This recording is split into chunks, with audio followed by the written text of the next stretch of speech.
Good evening, everybody. How are we all now? I'm sorry, I didn't. There we go.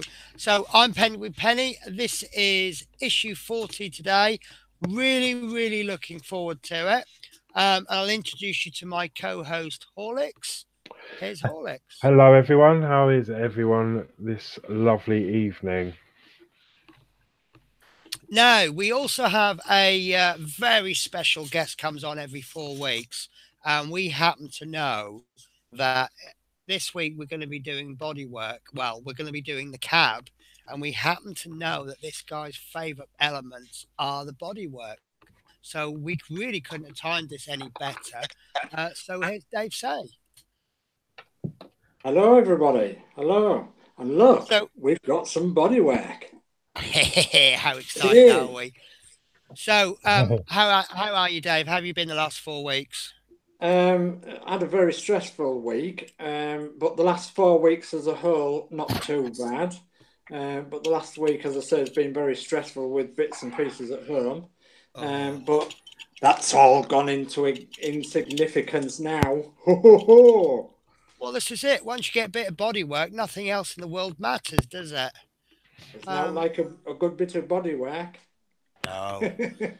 So, Horlicks, have you had a stress-free life? Yeah, it's not been too bad. I've had a bit of a shock today, which you know about, which I won't go into. But yeah, no, I'm doing good. A bit under pressure. I'm doing as you know, I'm doing a Volkswagen model, and I'm trying my best to get it done for Saturday. Because I'm not going to see this person who's into them for a while. So yeah, a bit strung out. But no, I'm all right. Good to be here. So, shall we have a look at that later on? Are you happy to show it off? Yeah, can do. Yeah. Lovely. Right. So, before we start, you may notice down there, I've actually cleared the halogen heat away because I'm starting on a new project. All will be revealed on my channel probably at the weekend, but I will give you the opportunity to have a guess at what it is. I was going to have it as an ongoing competition, but then I realised that you'll find out on Sunday anyway. But I'll just show you a couple of bits that I printed off. This is two of the bottom pieces, and I hope that shape might give it away to some people.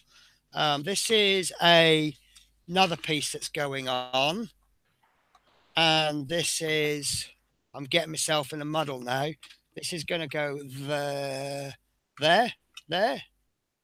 As you can see, we're starting to form a big circle, and if you want to know how big the circle is going to be, this is the base, or near the base, and you can see how big it's going to be.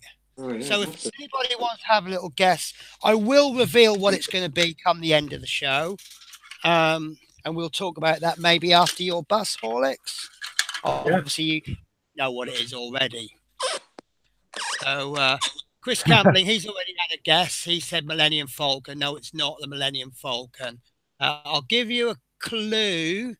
It's a part work that I'd like to do, but it's, by the time I finish the part work, it'll actually be like so long gone. And I'm doing the Millennium Falcon already, which is, that's long gone anyway. So I'm doing an old part work. And with new part work coming up, I don't really want to do a part work that's been released. And I'm thinking for £600, maybe I can do something myself. So I'm utilizing my 3D printer with my learning of electronics and some painting. It's a painting on a bigger scale that I've never done before, filling all sorts, but I will talk about it towards the end of the show.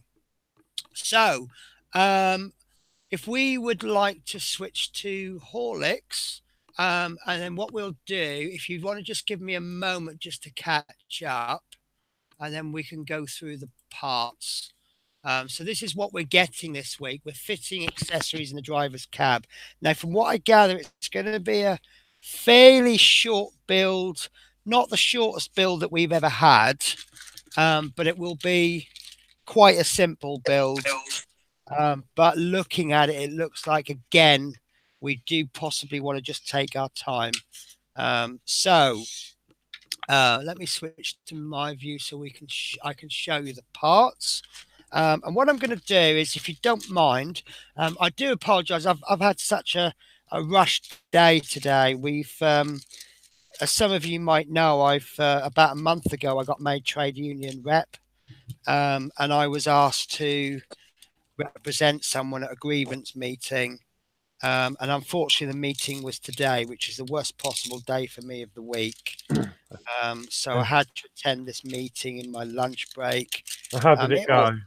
It went pretty well.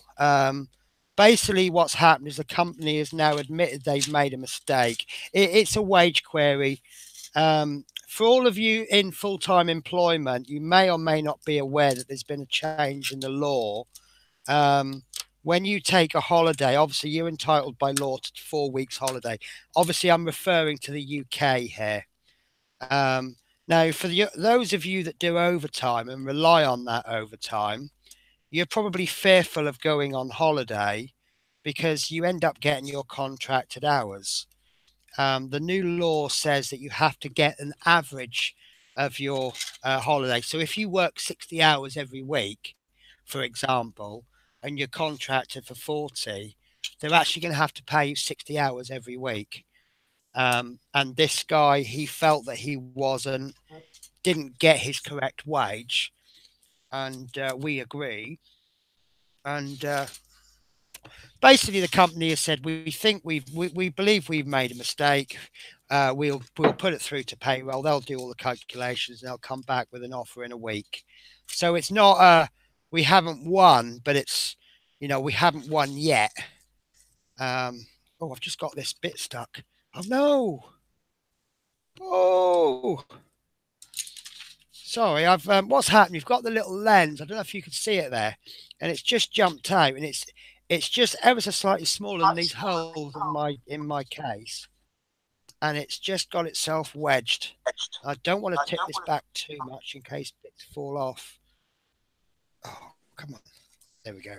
And that's fallen out and runs. There we go. Right. Okay. So sorry about that, guys. I am now ready for you. Okay. So let's go through the parts.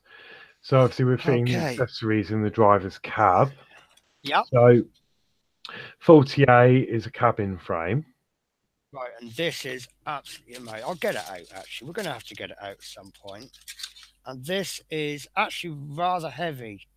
For what it is rather heavy. And that is absolutely amazing. The paintwork is lovely. I can't fault this. If I was looking for faults, I don't think I could. So is that meant to be that shape? Yeah, it's meant to be that shape. Okay. Looks a bit odd, but okay. I have faith. Not been let down so far. So that's that part. It's all metal. And it's really nice. So 40B, and do you know what? I might need to put my glasses on. You know what? You reminded me I need to put mine on. Do you know what I actually do? Oh. I go through stages of having to need them and not. Okay, sorry. 40B is a climb handle. And there it is. That's plastic. Do you know what? Oh, brilliant. That's what I said last week. My speculation, wasn't it, that may be a handle to pull yourself into the cab with. You did say that. Yes, I'll give you that. Right, so that's plastic painted silver. This is another one of those you wouldn't believe it if I hadn't told you. So okay, 40C is a license holder. And this is my favourite part. I am so sorry, but this is hi, Chris. Absolutely amazing. Just want it to get into focus.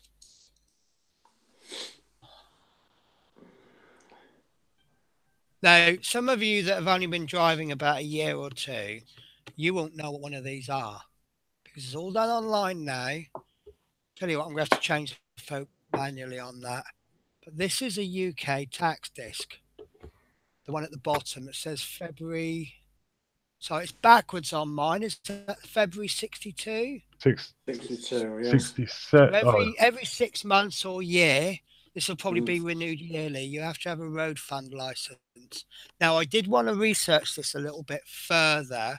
I believe that road fund license, or whatever it's called, it was originally brought in by Winston Churchill to raise funds for World War II, and it was never actually abolished.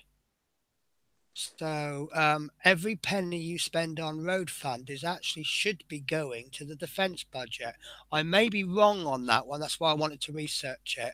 Now, the blue bit at the top is the operator's license. And the operator's license is just basically, it's like a little certificate of roadworthiness. Not a certificate of roadworthiness. It's to say that the company that owns that bus, his license has been checked. You know, they're fit for duty as such. And you must have, that's actually part of our bus checks in the morning to check that that road fund license. And I know I spend a lot of time on this, but it's small details like this that I just think makes this a fantastic model. Yeah, definitely. Yeah. So very, very, very happy with that. I mean, even the shape of the back of the holder, look. Yeah. So yeah, the detail on this is amazing. Okay, so sorry, next part. Okay, yeah, so 40D is a side light lens. Okay, I think that's this. Oh, I just need to say hello, Steve. Steve Lee, hi. Do you know what? I think I'm missing the chat. Wow. Okay, my chat isn't scrolling, so I'm missing. Wow, we're very busy in the chat today, aren't we? That's brilliant. But it's all about audience participation. So we've even got the details, what I call the old-fashioned lights. So, and this is the one that goes in. I think that's going to go there. Yeah, satellite. So it's hard for me because my camera's actually reversed. Okay, next part. Okay, so 40E is a side light reflector. Okay, and this is obviously like the headlights we did in issue 1, but much smaller. Yes. But this is lovely. But this is exactly the same as issue 1. It's plastic with like a chrome finish. So that's rather nice. The finish is good. The quality's good. I'd probably say, without checking, I can't be sure, but possibly the quality's better than it was in the first issues. So almost like practice makes perfect. Okay. Okay, so 40F is a heating line. Okay, and that's this little bad boy. Can I call it a bad boy? And that's a plastic part. Really? I thought that was metal. Yeah, see, now I thought you'd think it was metal. But I've got a little bit of a defect there. I'm not overly worried about that because I think, it might actually show. It's a bit of a shame then. But if I'm overly worried about it, I can just take that down and just get a bit of a color match paint on that. I'm not overly concerned. But if I'm looking for faults, that's one that I would pick on there. Okay, so 40G is a water pipe. Okay, and that's this little bit of I can't believe it's not metal. A little bit of a seam line down the middle. I am noticing seam lines, but apart from that, I'm still happy with the quality. Okay. Okay, 40H again is another water pipe. And that's the same but different. So another plastic piece.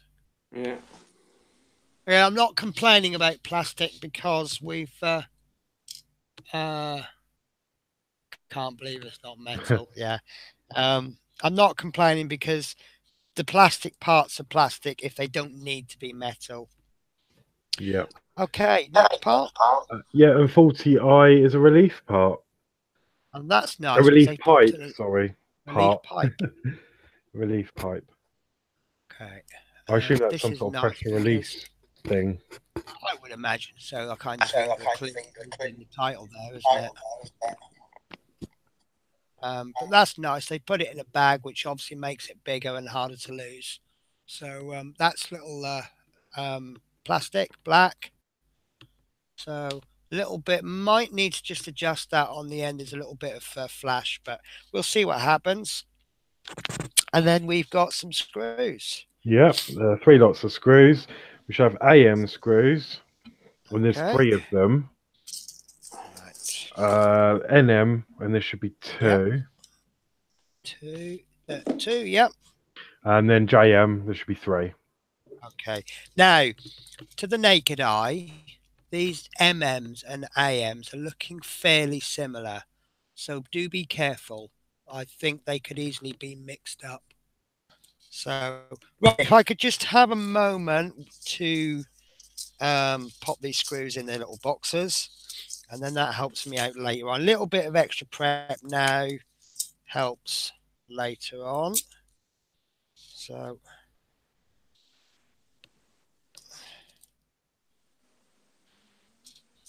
that's the 3 AMs. Got a nice collection of AMs coming. Do you know what? I might as well, I'm not keeping these bags. I might as well cut them in half, mightn't I?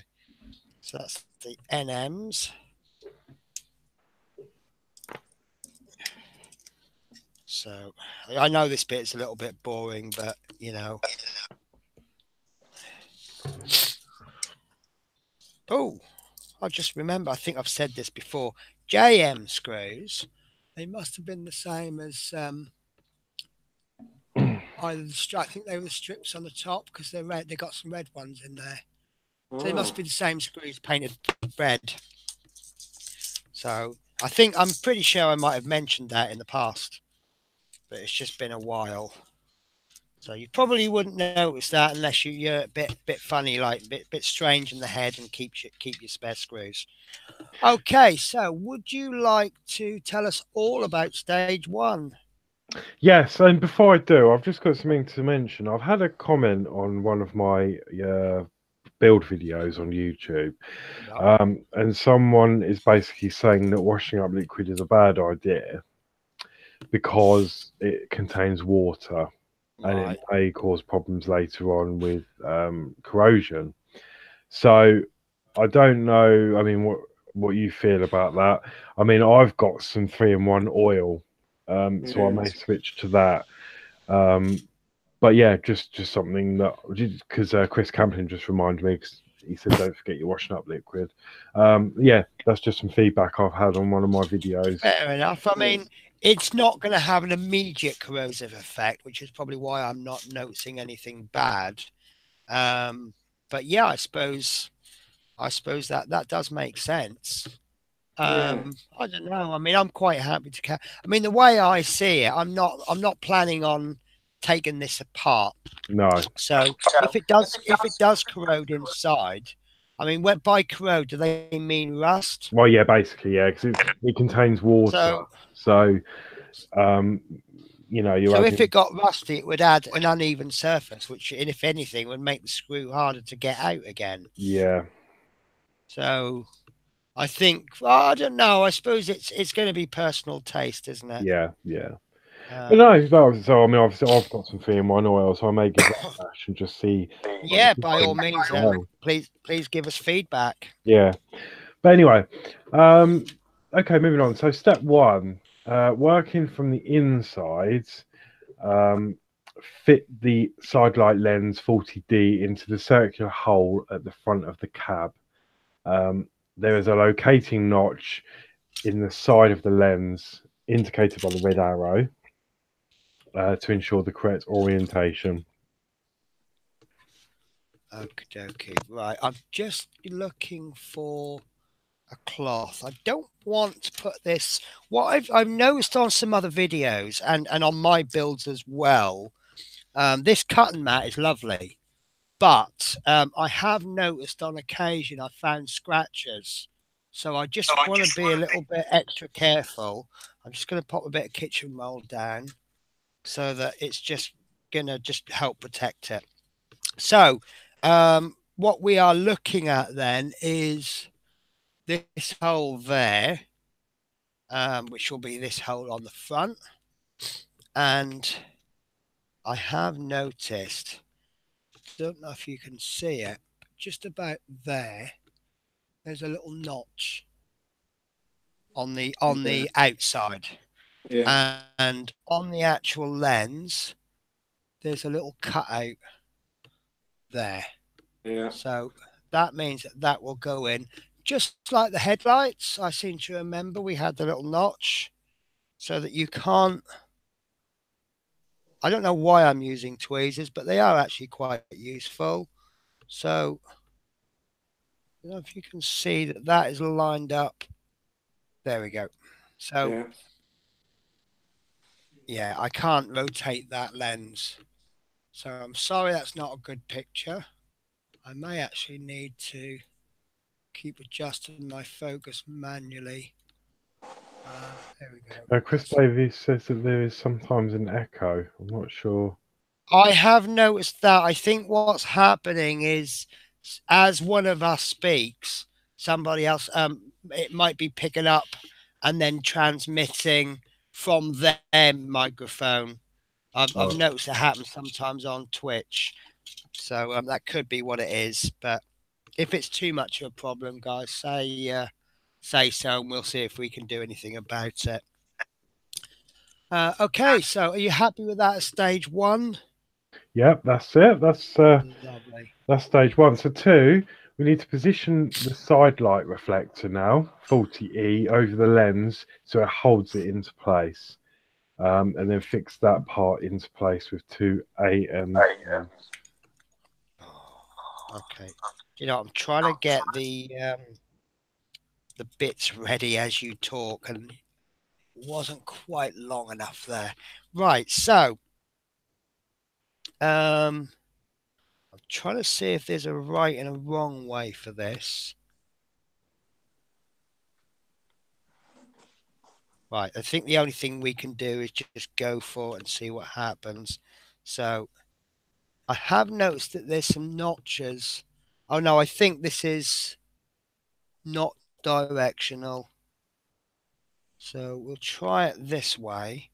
It's a little bit awkward to get to showing, still showing you. There's that way. And then there is that way. And in actual fact, that fits in better that way. So I'll try it back again. Oh, actually, it does go in either way. So what I'll do is I'll just have a little look.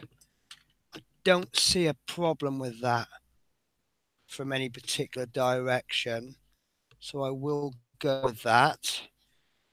So it's an M screw, so I am going to go with my WUP or oil or whatever you want to use.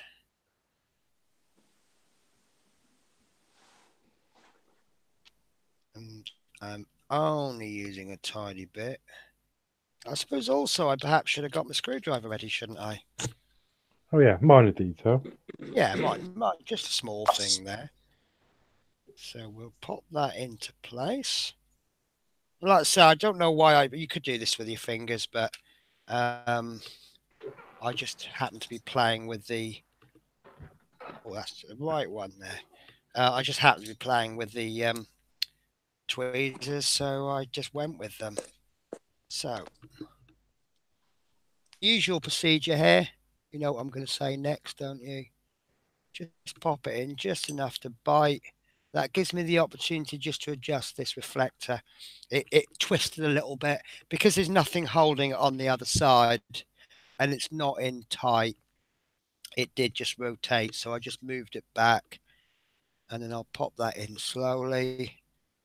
And they're both in just enough to bite. What is a little bit of like metal flash there. I don't know if that's meant to be there, so just be aware that might get in the way. I'm happy with that. Do you know what? I think these are directional. I'm probably being picky, but I don't know if you can just see the back of the reflector coming through there, and you can see that from the front. So what I'm going to do is I'm going to take it out and I'm going to pop it in the other way round, and I'm going to see if that makes a difference. It could actually be that one side is ever so slightly shorter than the other for that reason. I might be wrong. But you know me, I try to make the mistakes and the discoveries on camera so that you don't.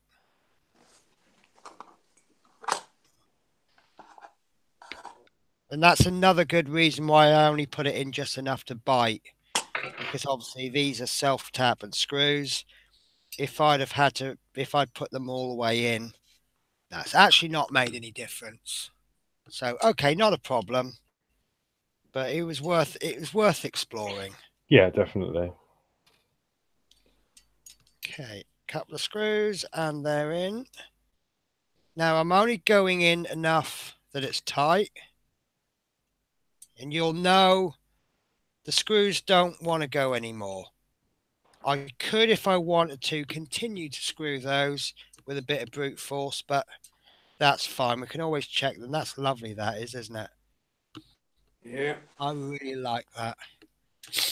So, okay, so that's stage 2 done. 2, brilliant. So are we ready for stage? Yeah. Johnson Hazel says, am I still building my Harley? Yes, I am. I'm doing a lot of stuff on Twitch now.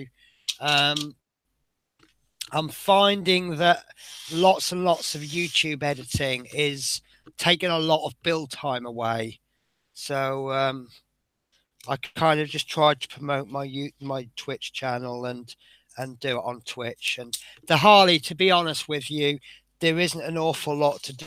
It's you get 3 or 4 issues a month, and it's like all but one issue is, oh, here's some parts, put them to one side, and then it's like 5 minutes building. But anyway, over to you, Horlicks. Okay, so step 3. Identify the fixing point for the license plate holder on the side of the cab, 40A. Fix in place with an NM screw. The insets show the license holder in place. View from inside top and then the view from the outside below. Make sure you have it the right way up as shown. So we've got 3 views there. And yeah. So, right. So what I've done is, if you look at this side, you've got the RM857, and on this side, you don't. So you want the RM857 showing, and then the fixing point will be there. Now, I think one hole is slightly smaller than the other, but what you've got a screw hole there, and you've got a locating pin, and I'm a bit dubious of this because it looks like there's a little bit of like a burr in the screw hole. Now I've dry fitted that. That's absolutely perfect. And then I see that the green one is on the top. The operator's license is on the bottom. So if we just compare that to the picture, you can see that's fine. So I'll just, I should have put the washing up liquid in as well. So, in fact, actually, I'm going to just test fit the screw first. I got it looks like it's been covered up with either paint or maybe the hole's not big enough. So we'll just test fit the screw first. Oh, actually, that's gone in fine. Okay. No, actually, that's not going in. Right, okay. So what I'm going to do, hopefully you've got something like this, but I'm just going to take one of my needle files. This is a round one. You see it goes down to a point. If you haven't got a needle file, use a very sharp knife, but obviously be careful. The side of your tweezers. Or you can be a bloke and go and find something from your wife's cutlery drawer. And all we're going to do is we're just going to pop the end in. We're just going to give it a few twists. Not too much. We only just want to take the top because it's a self-tap and screw. If we can just get it started, it should cut its way through the rest of the way. And then we'll do another test fit. And yeah, it's a little, mine is a little bit difficult, but you can see I've got it in there. That's fine. And if you are trying to take the top off, just get it started, do it very gently. It's better to have a go and it's not taking enough out and have to do more. I don't really know the implications of if you took too much out. Maybe the screw won't fit. So just double check and we've still got that in the right way. And I'll just give that a twist to make sure the hole's located. And I know it's located because I can see through it. You see there, I can't, and there I can. We'll just get that screw through there. And that is going in very nicely. Okay, it's trying to twist this a little bit. So you might want to just possibly hold it. Yeah, oh, there we go. Yeah. So as you turn it, it's trying to just twist it round a little bit. So, and that's in. Yeah, I'm happy with that. That's not moving. That is beautiful. I'm sorry, that's probably. I know it's a silly little bit, but that's probably my favourite bit.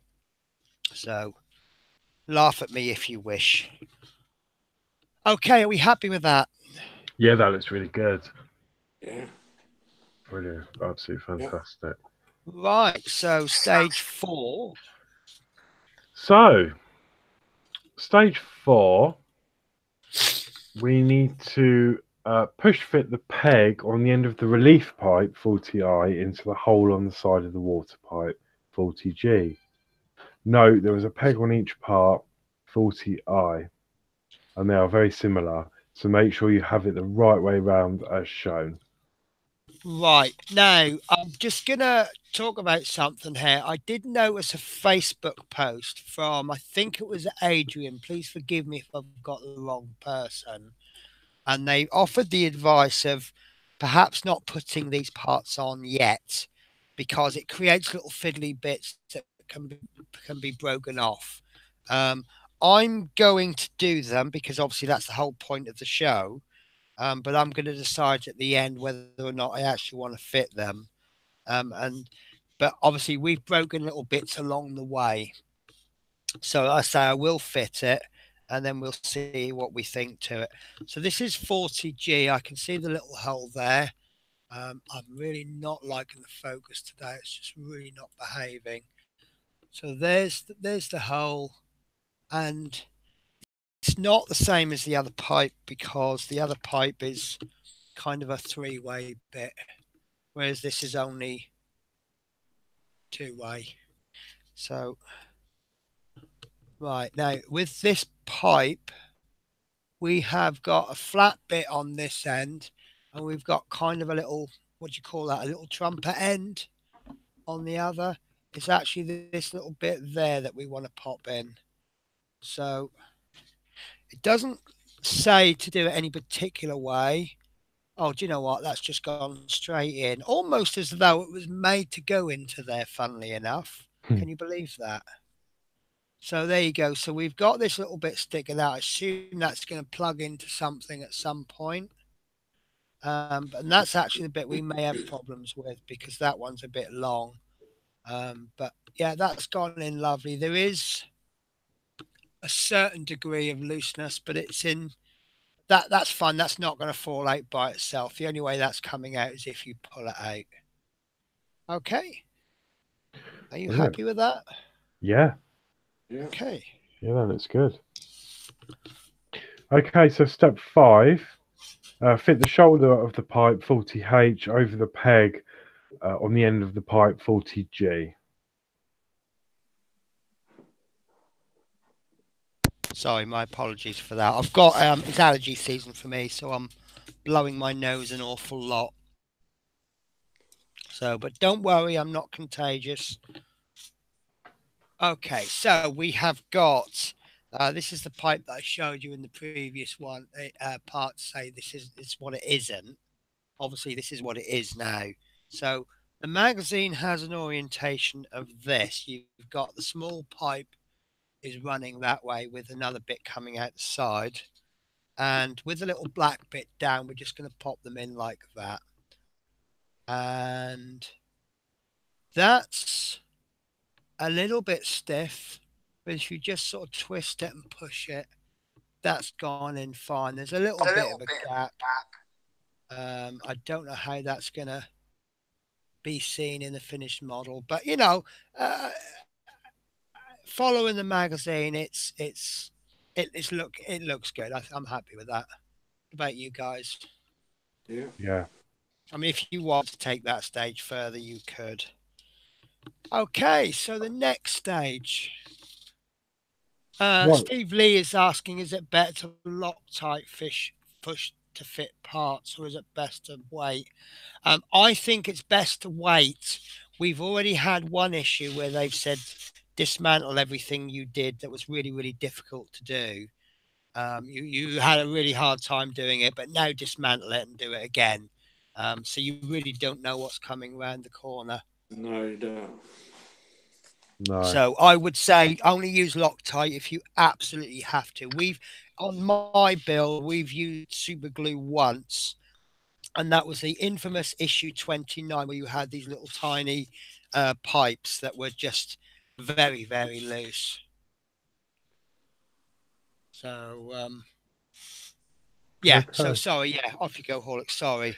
Yeah. So I was just going to say, Johnson Hazel.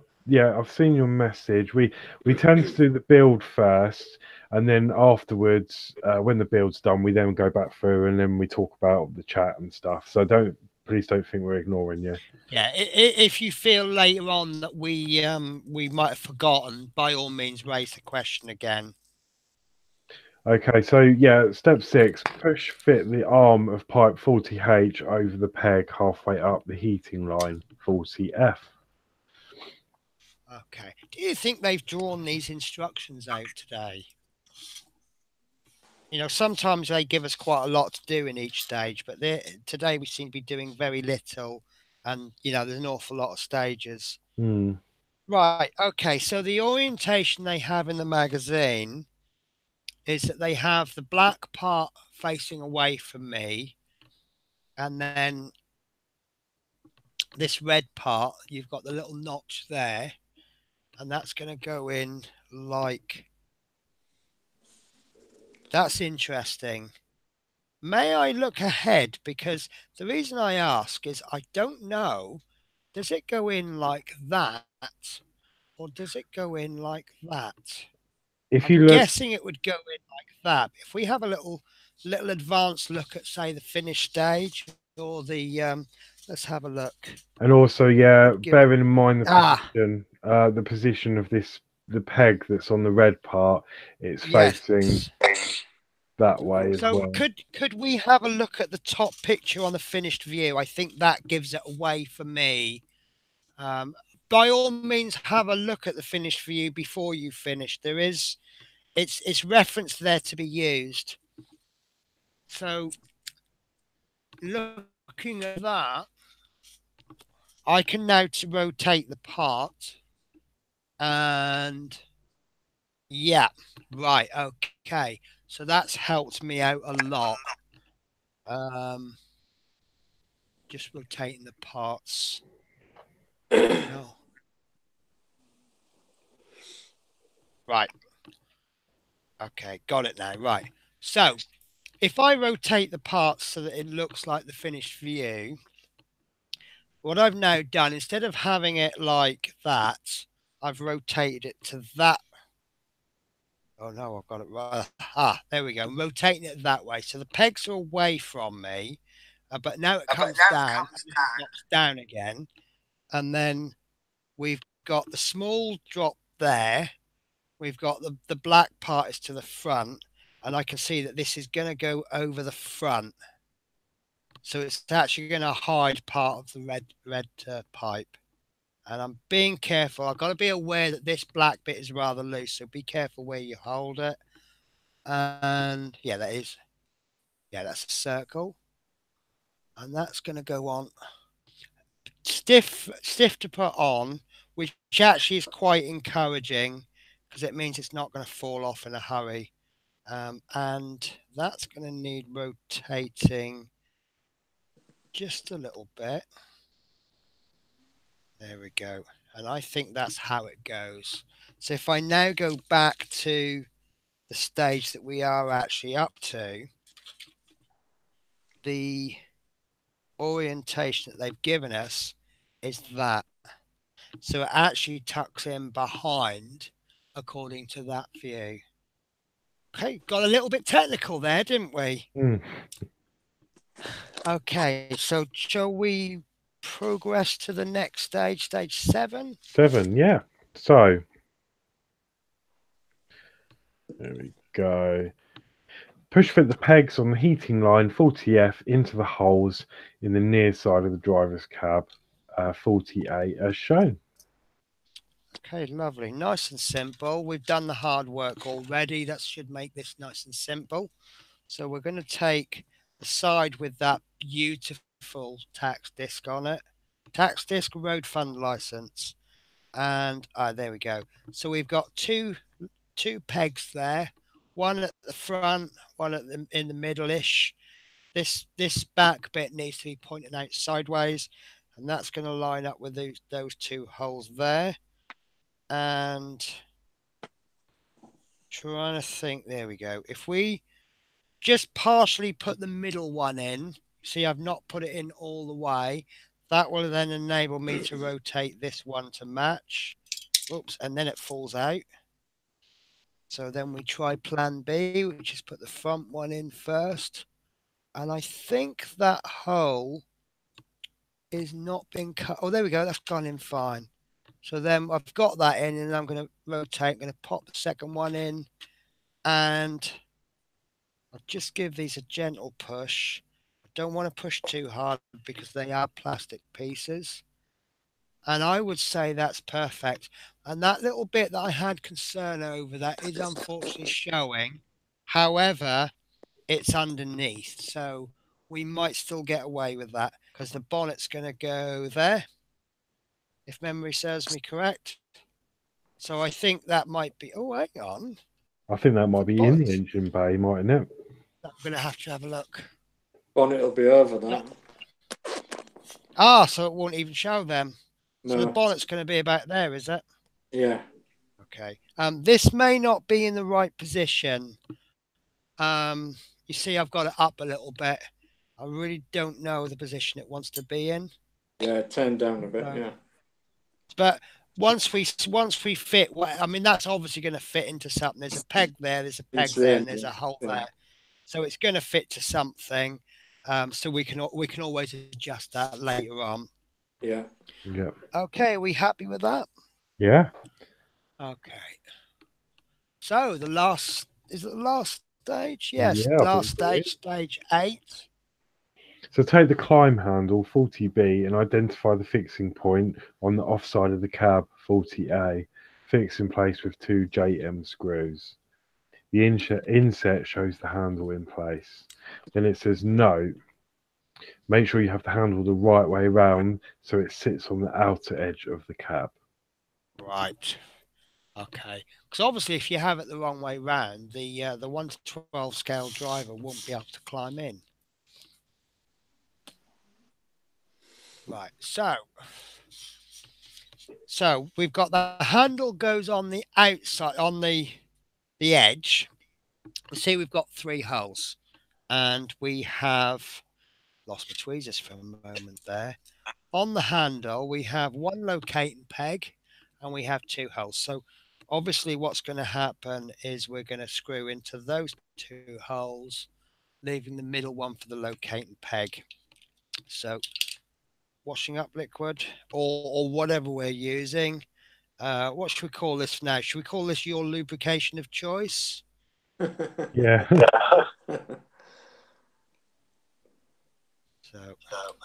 So what they mean by having the handle on the outside is that it's going to go that way round, not that way round. Remember that the driver's going to climb into this from the outside, so that handle is going to be a little bit closer to him. There we go. So as he climbs in from here, he's going to grab that handle, and it's just going to be a little bit closer to him. I don't know if that's a good way to remember it, if I've just made up some total crap there, but I'll just double check. I might have the wrong head for these. Sort of ish fits, but these are smaller screws, so I'm going to switch out to a smaller head. This might be too, or not pointy enough. I think I like that one. Right. So as always, this is quite handy because I can hold this in place with my finger and thumb, and we will just pop this one in until it bites. There we go. We have a bite. And then we'll pop the second one in just until it bites.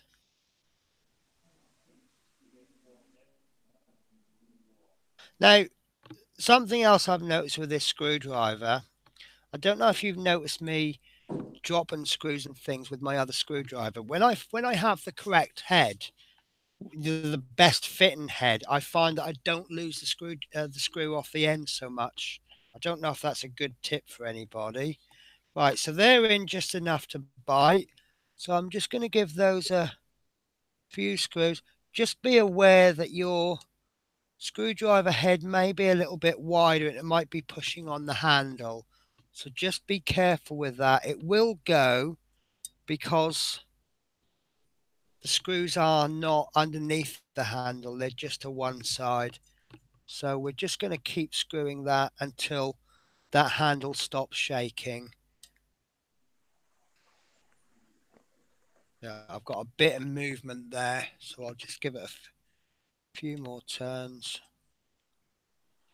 Being Hi, Paul. firm but gentle, if that is such a thing.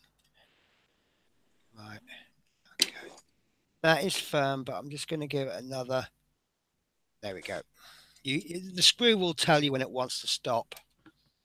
There we go. That's in there, nice and firm.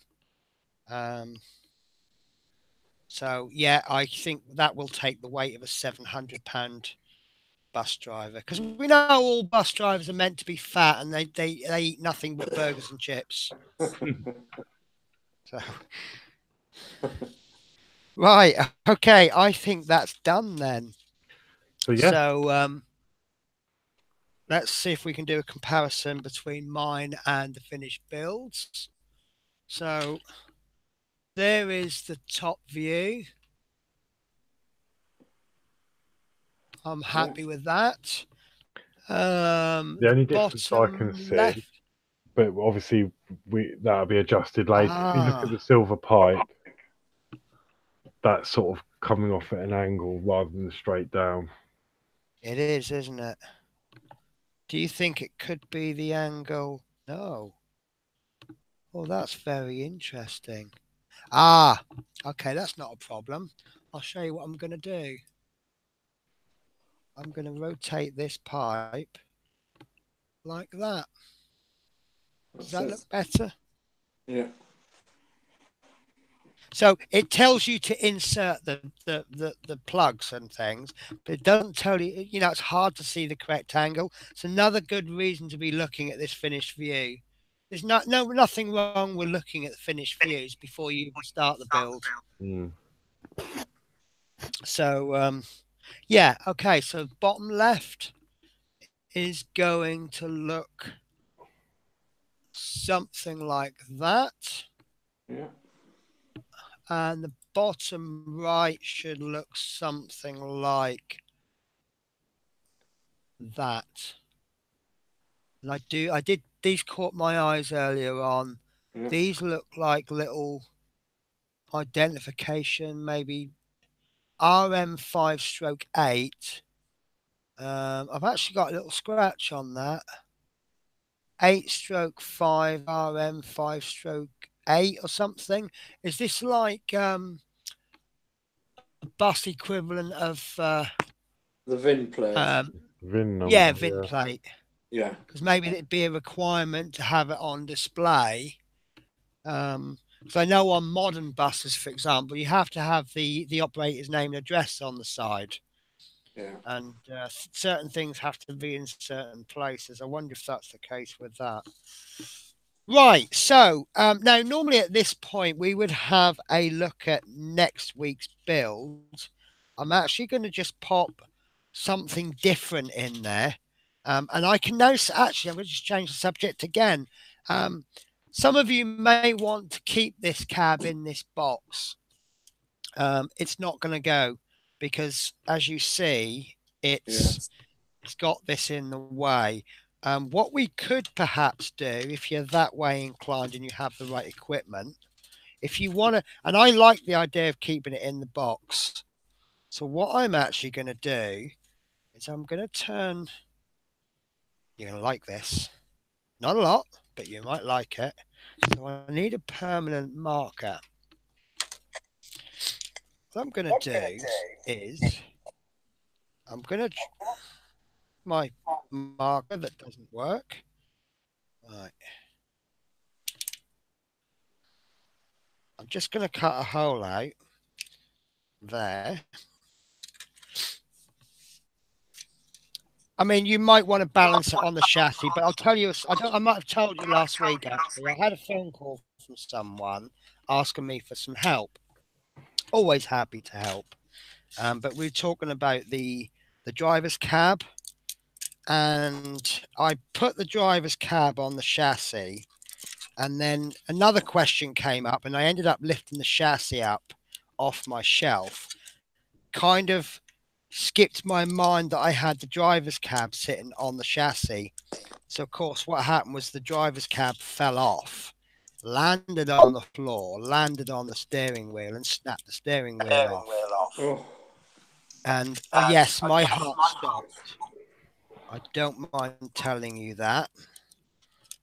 As it happened, it turns out that the screw had been working its way loose anyway, as I'd been playing with the steering wheel, and it went in fine, and it's absolutely perfect. But there was a lesson there, so I'm actually going to try and avoid fixing anything permanently to anything to the chassis unless it's a permanent fitting. Right. So what I've done is I've just cut the bottom out of this box. So I'm going to pop that into back in the box. And then I'm going to pop the lid back on like so. And now I can store it that way. Yeah. So I don't know if that impresses you. That don't impress me much. And then that can go. I'm actually going to put it in the middle of the chassis because that's a nice flat area. And then that can sit up there for as long as is needed. But the bit I wanted to talk about, because I had a really good flow here. I did have a look at the magazine. Now, interesting article. Well, there's always two interesting articles. And what we've got on this one is where are they now on the heritage route?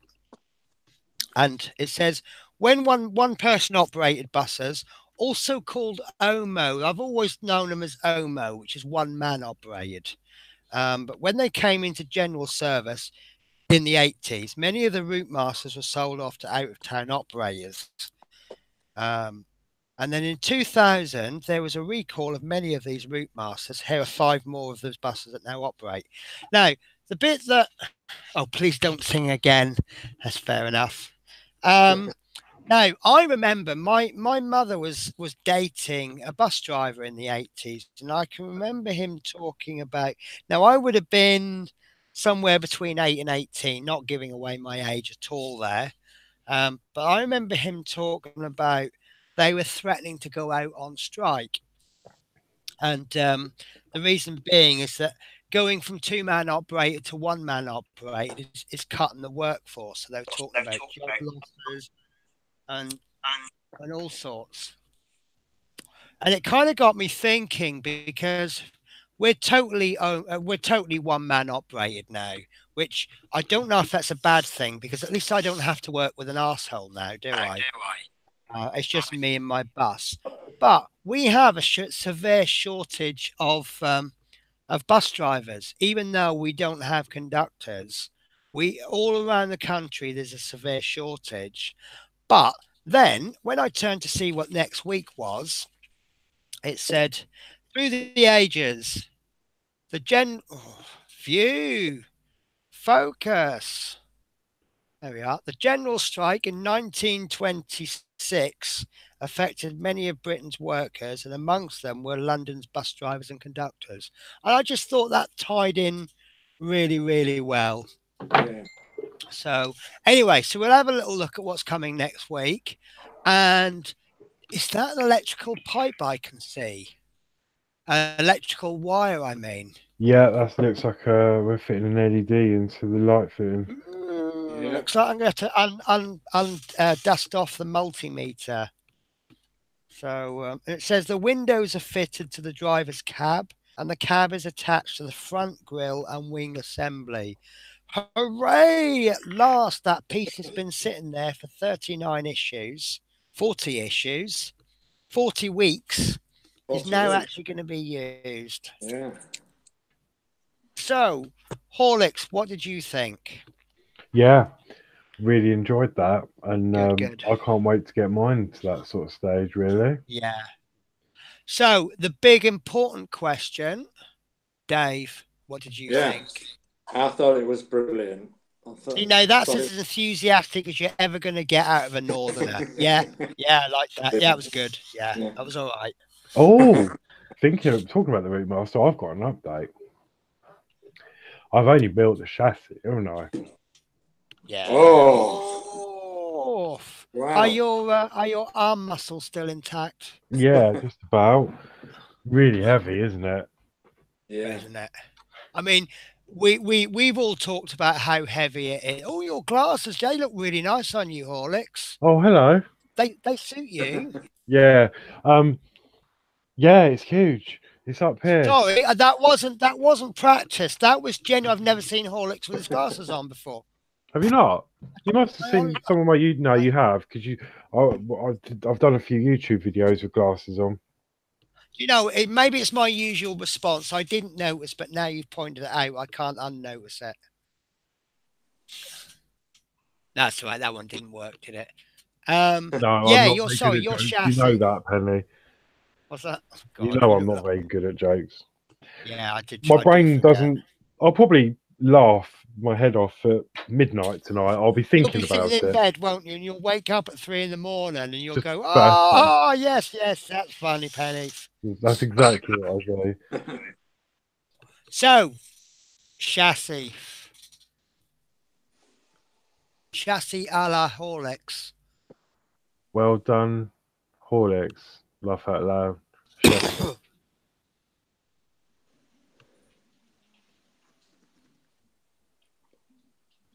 Have you considered laser eye surgery? I had it done years ago. No. What do you think? They're not that bad.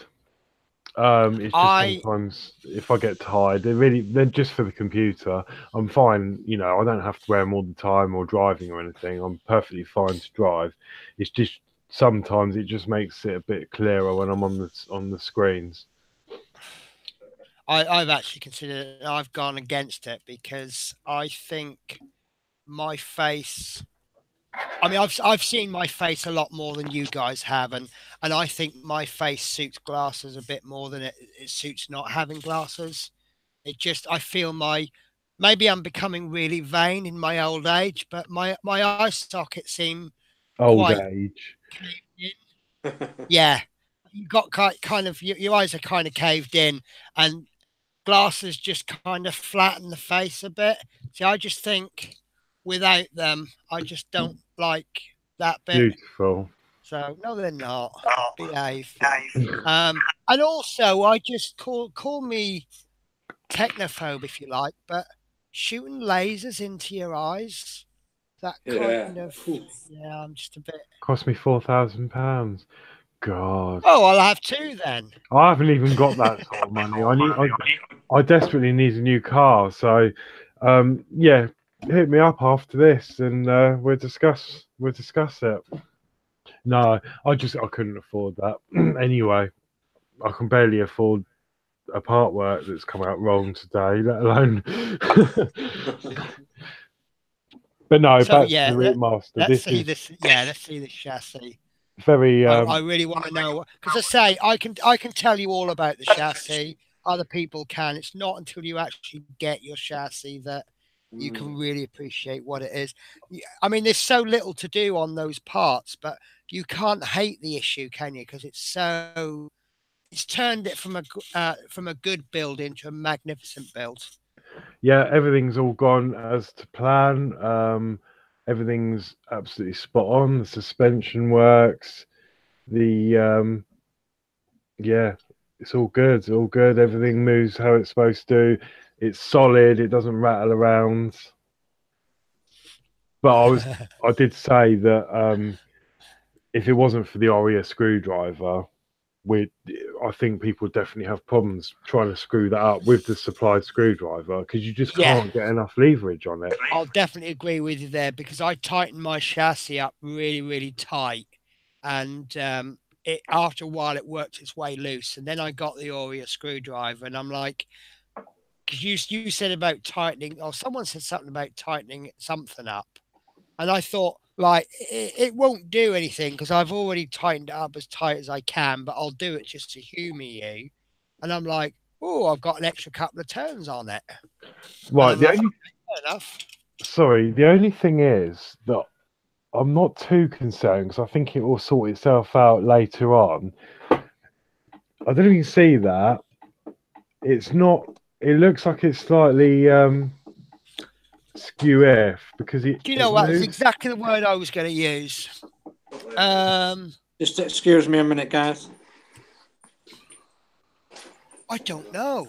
I didn't look at You've mine. got wheels on now, haven't you? I think once the wheels are on, I don't think it'll make any difference. But it's almost like it's warped slightly. Yeah. Now, I found that when we put the safety bars on, it added an awful lot of strength to it. You've got the wheel arches, and then you've got the suspension at the back has added stability at the back, so going across, and then the safety bars are adding support along the sides. And then I think that when we get the front bonnet on, I think that will that will kind of square it all off, and that will add support all the way around. And I think that will kind of bend it into shape if it's slightly out. That's what I thought. I mean, it's only a fraction out, but I think by the time everything's together, it's going to keep that from moving about. Yeah. So someone's just said about Chris Camping said it might actually be the shelf, and that is actually quite possible. I'm back. Hello back. Welcome back. Sorry about that. Someone said that they think that my bus looks like it's falling off, and I did have a little look, and it's just one wheel is just over, but it's one of those things that I wasn't really worried about it, but now someone's brought it up. One wheel's hanging off. That's a bit like me on the quad bikes in Tenerife. Yeah. So apart from that, all I'm up to, obviously they haven't all been released on YouTube yet, but I'm up to the one of the rear wheels and the dustbin lid, as they called it. Right. So that's where I'm at. I'm still waiting for the second wheel to put the twin on the back. And that's where I'm at. A lot of people didn't like that dustbin lid. When I showed, I've got something to show you later on, guys. When I show you it, the guy I got it from, he saw the magazine. He went, "Oh, it's got the dustbin lid on it. They're really rare." So that changed my opinion from I may possibly change it to no, I'm keeping it. Yeah. So, but I think that they were quite time specific, and I said to him, I said, well, I heard that apparently there were safety issues I said apparently sometimes they would come off, they'd go bouncing down the road and slice someone's car in half or something. And he went, yeah, he goes, there were quite a few incidences and they were quite dramatic. So yeah, I think I'm going to keep my dustbin lids now because it's a rarity. So yeah. So Dave, Yeah. have you made any progress on your bus since your Um, last absolutely awesome picture in well, no. Apart from making up the cab, I've got the cab mostly done, and I've got most of the pieces to finish the cab. And I'm about 3 issues behind, I think. Well, 4 issues behind now with this. But I've been holding off quite a bit because I knew that something like this would come ahead. You see. yeah, you did. In fact, actually, didn't you call out the bodywork around about issue 40 many weeks ago? Yeah, I did. Yeah. I think you know things that we don't. No, it's just knowing, I suppose, a vintage bus or knowing the shape of a bus of how it would build up. And of course, this issue signals to me that I've obviously got to paint this now for my bus because I'm doing painted buses, aren't I? So yes, both me and my wife. We've got this one, and we'll wait for the other one coming along for my wife's bus. So I've got this to do, and I'm quite looking forward to it. Actually, my bus is more simpler to paint than my wife's bus, and my wife's bus, as you know, is this coloured. I don't know whether you can see that or not. You can probably see that, can you? Yeah, it's beautiful. Yeah. She's. I actually bought her this. It's only very tiny. I don't know whether you can see, but there's my thumb against it. What's if that? you can see that. 40, 50 scale. This is one. It's N scale actually. The old N scale, yeah. About 1 to 100, then, would it? So it's about 1.75 inches long. It's not very long at all. So it's a baby big bus. Baby big bus, yeah, baby big bus. Yeah. I bought this for my wife, and I don't know whether you can see the colours, but obviously I'm going to have to paint my wife's bus these colours. And around the cab area, on my wife's bus, the very outside of the front windscreen is left red, and then it's a kind of yellow round the outside of there, and then it's green is the rest of it. So there's 3 main colours that I'm going to have to put on this when my wife's bit comes. So I'm looking forward to that. So Dave, sorry to interrupt. Do you get how do you get your issues? Do you subscribe? No, I don't subscribe. I get one via the news agents, and I get one via a friend.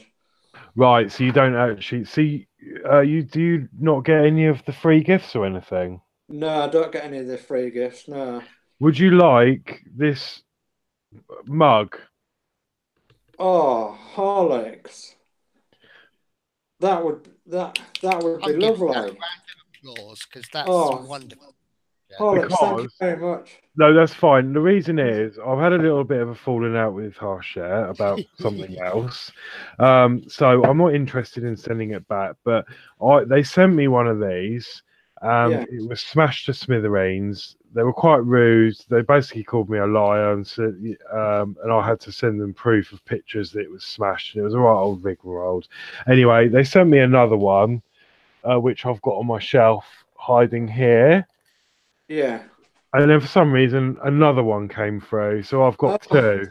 So obviously I don't need 2. I was going to do a giveaway, but I thought, no, I'll let you have, because I know you said about the badge. At the moment, I'm not sure about that, But no, I've got this spare, and I don't need it. So if you want me to send this over to you, then thank you very much. I'll pay you for the postage and everything. oh no, don't worry about that. So what we'd do is, you got me on Facebook, haven't you? So when you get a minute, just ping me over your address, and then I'll get that in the post for you.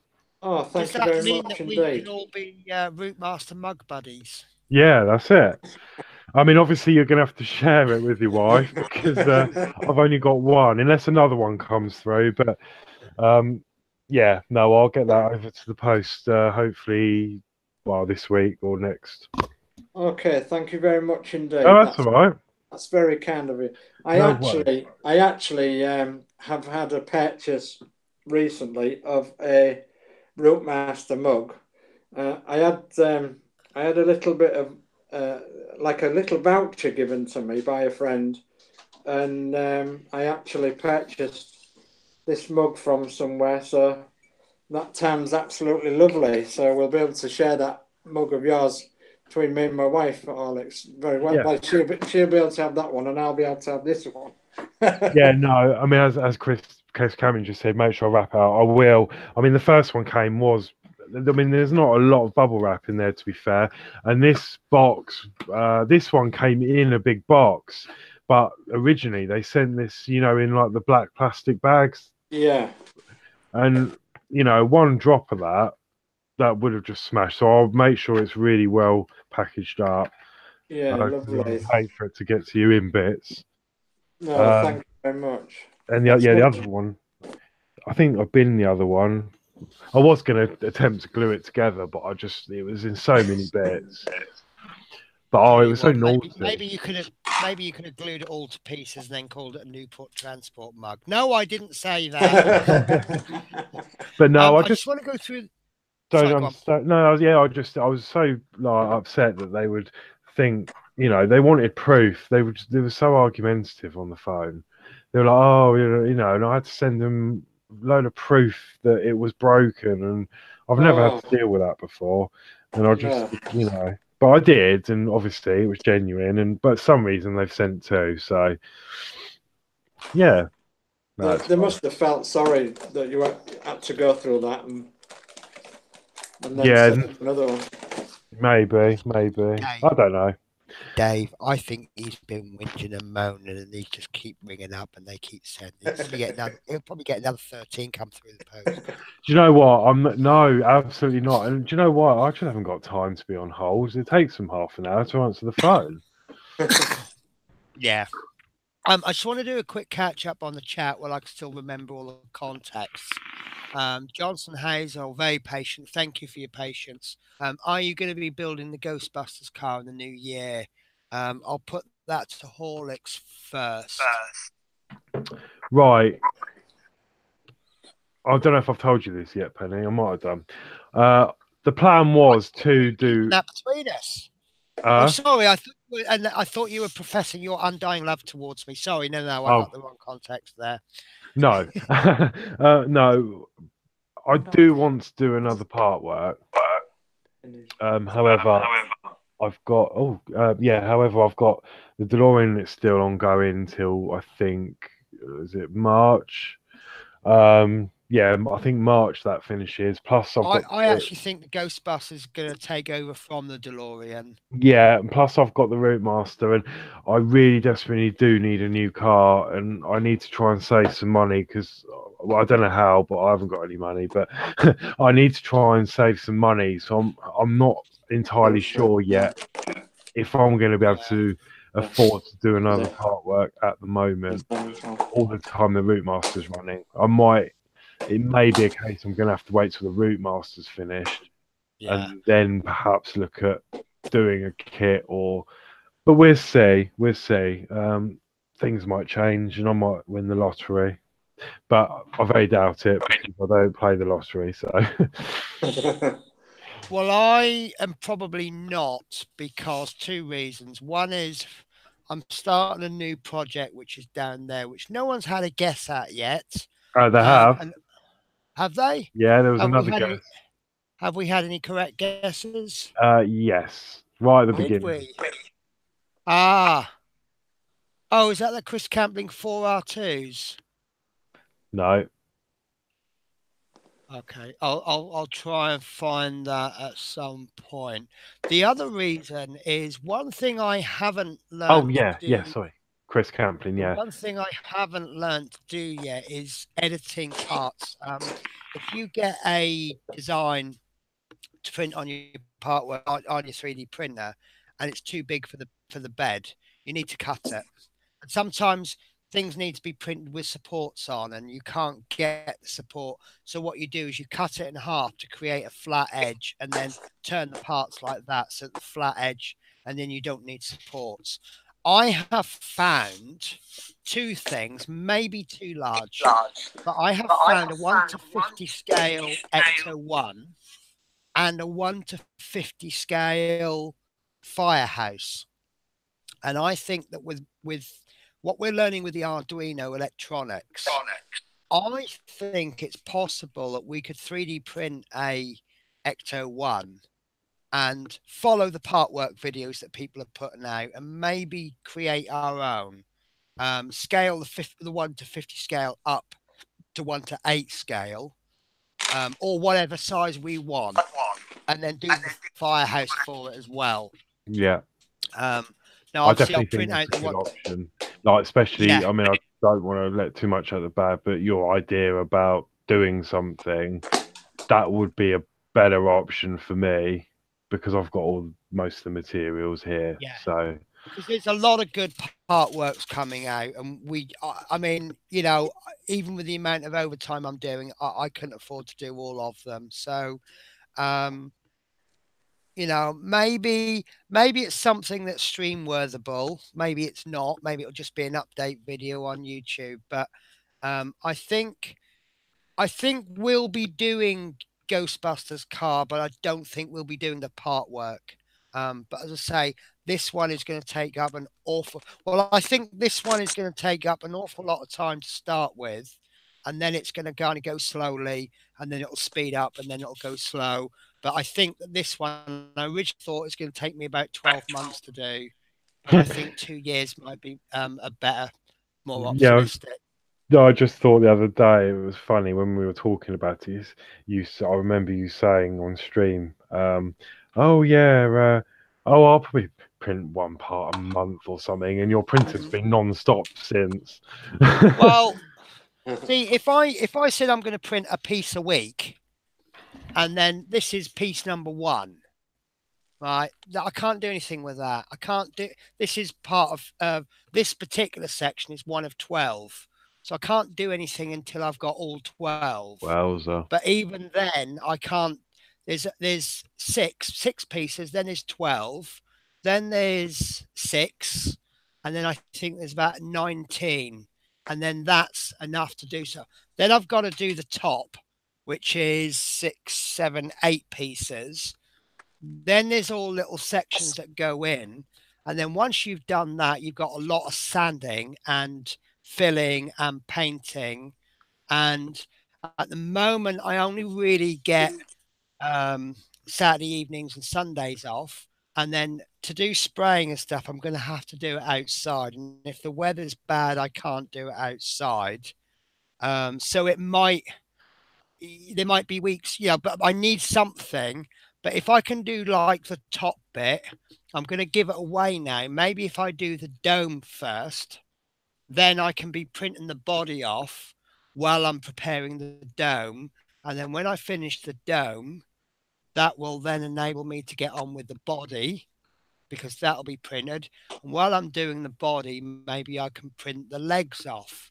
And then I can start looking at all the electronics. And that should have given the game away. Yeah, I'd say Chris Camplin guessed it, and Dave Yeah. Milne did guess it straight afterwards I'm, as well. I'm actually going to be printing and making a full-sized R2D2.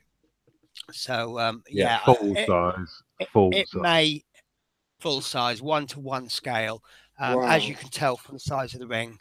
It Yeah. it might be a complete failure, but I do think it's better to have a go and fail than to just not even bother trying.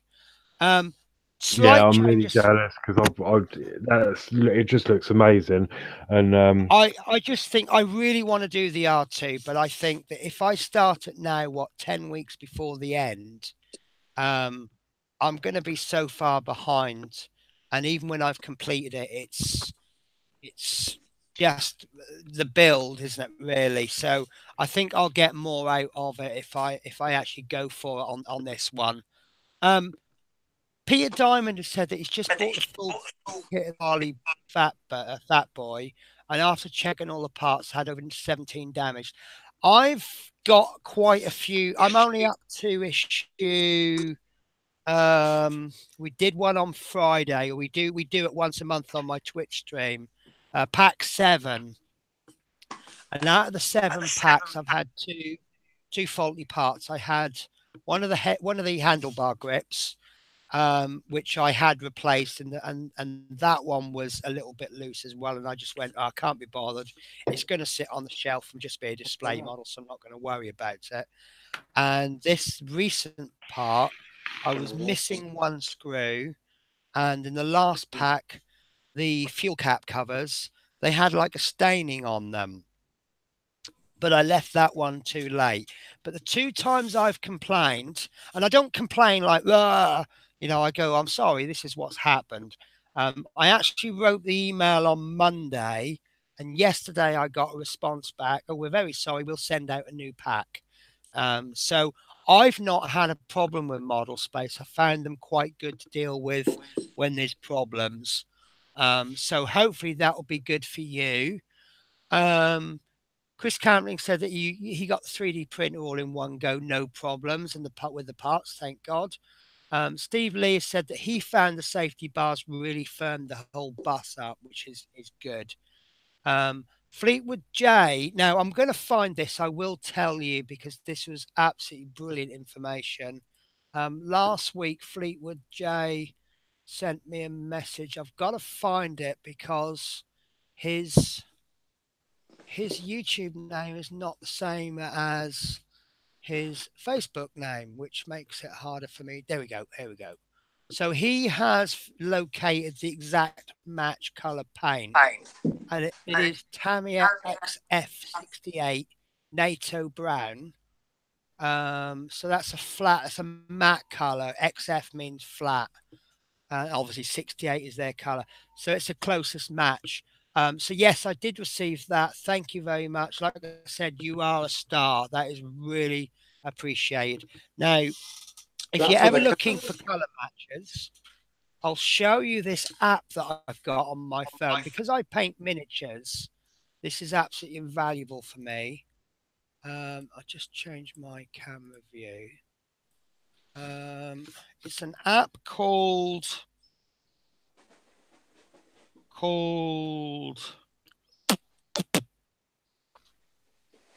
don't tell me I've lost it. Oh, okay, that's odd.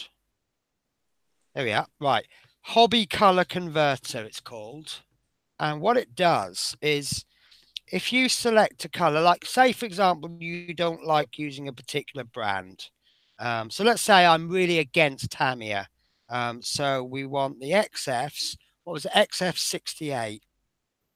And what this will do, there you go, XF68 NATO brand flat, and it gives us a list of equivalent paints. So XF68 NATO flat brown is the same as AK Interactive 3015 Dark Shadow Flesh Matte, which is also the same as 30111, which is the federal standard colors. It's also the same as Mr. Hobby H7, the Humbrol 70 Brick Red, and Revel 36137, Revel 32137. Testers, I've never used testers, but that's the same as that one. And we've got Vallejo, which is one of my preferred choices. So as I've got Vallejo, shall we have a quick look and see if I've got anything? I might already own it, you see. Trouble is, I haven't memorized my rack colors. 93. Probably not. I've got a lot of brands, but so I might look at getting that Vallejo. Alternatively, you've got a Model Air as well, but usually Model Air and the model color, they're the same, but one's been thinned down a bit more for airbrushes. So I will explore that. I might even go out and buy the Tamiya one. But if you're ever looking at using different paints, if you buy model aircraft, they might say use Humbrol, Humbrol 30. Okay, there's no equivalence on that one. There we go. Humbrol 53, and you go, but I've got a load of Vallejos. So that you'll have a little look, and please say there is a Vallejo. Oh, there you go. Look, I'm a Tamiya fan, but to the model kit's telling me to use Humbrol. Well, there you go. I can use X10 as an equivalent. So it's very, very handy. Saves you buying multiple pots of paint, which are the same color but just different brands. Very handy indeed. So I will look at that. I've just got so much on at the moment that it's it's just so right. So Stuart Sullivan, yeah. So going back to Mr. Diamond, I think you'll be all right. Actually, I'm confident that Model Space will sort your issues out. Stuart Sullivan said about overheating the back wheels from the lids. That makes sense because if you've covered the back wheel up, there's nowhere for the hot air to escape.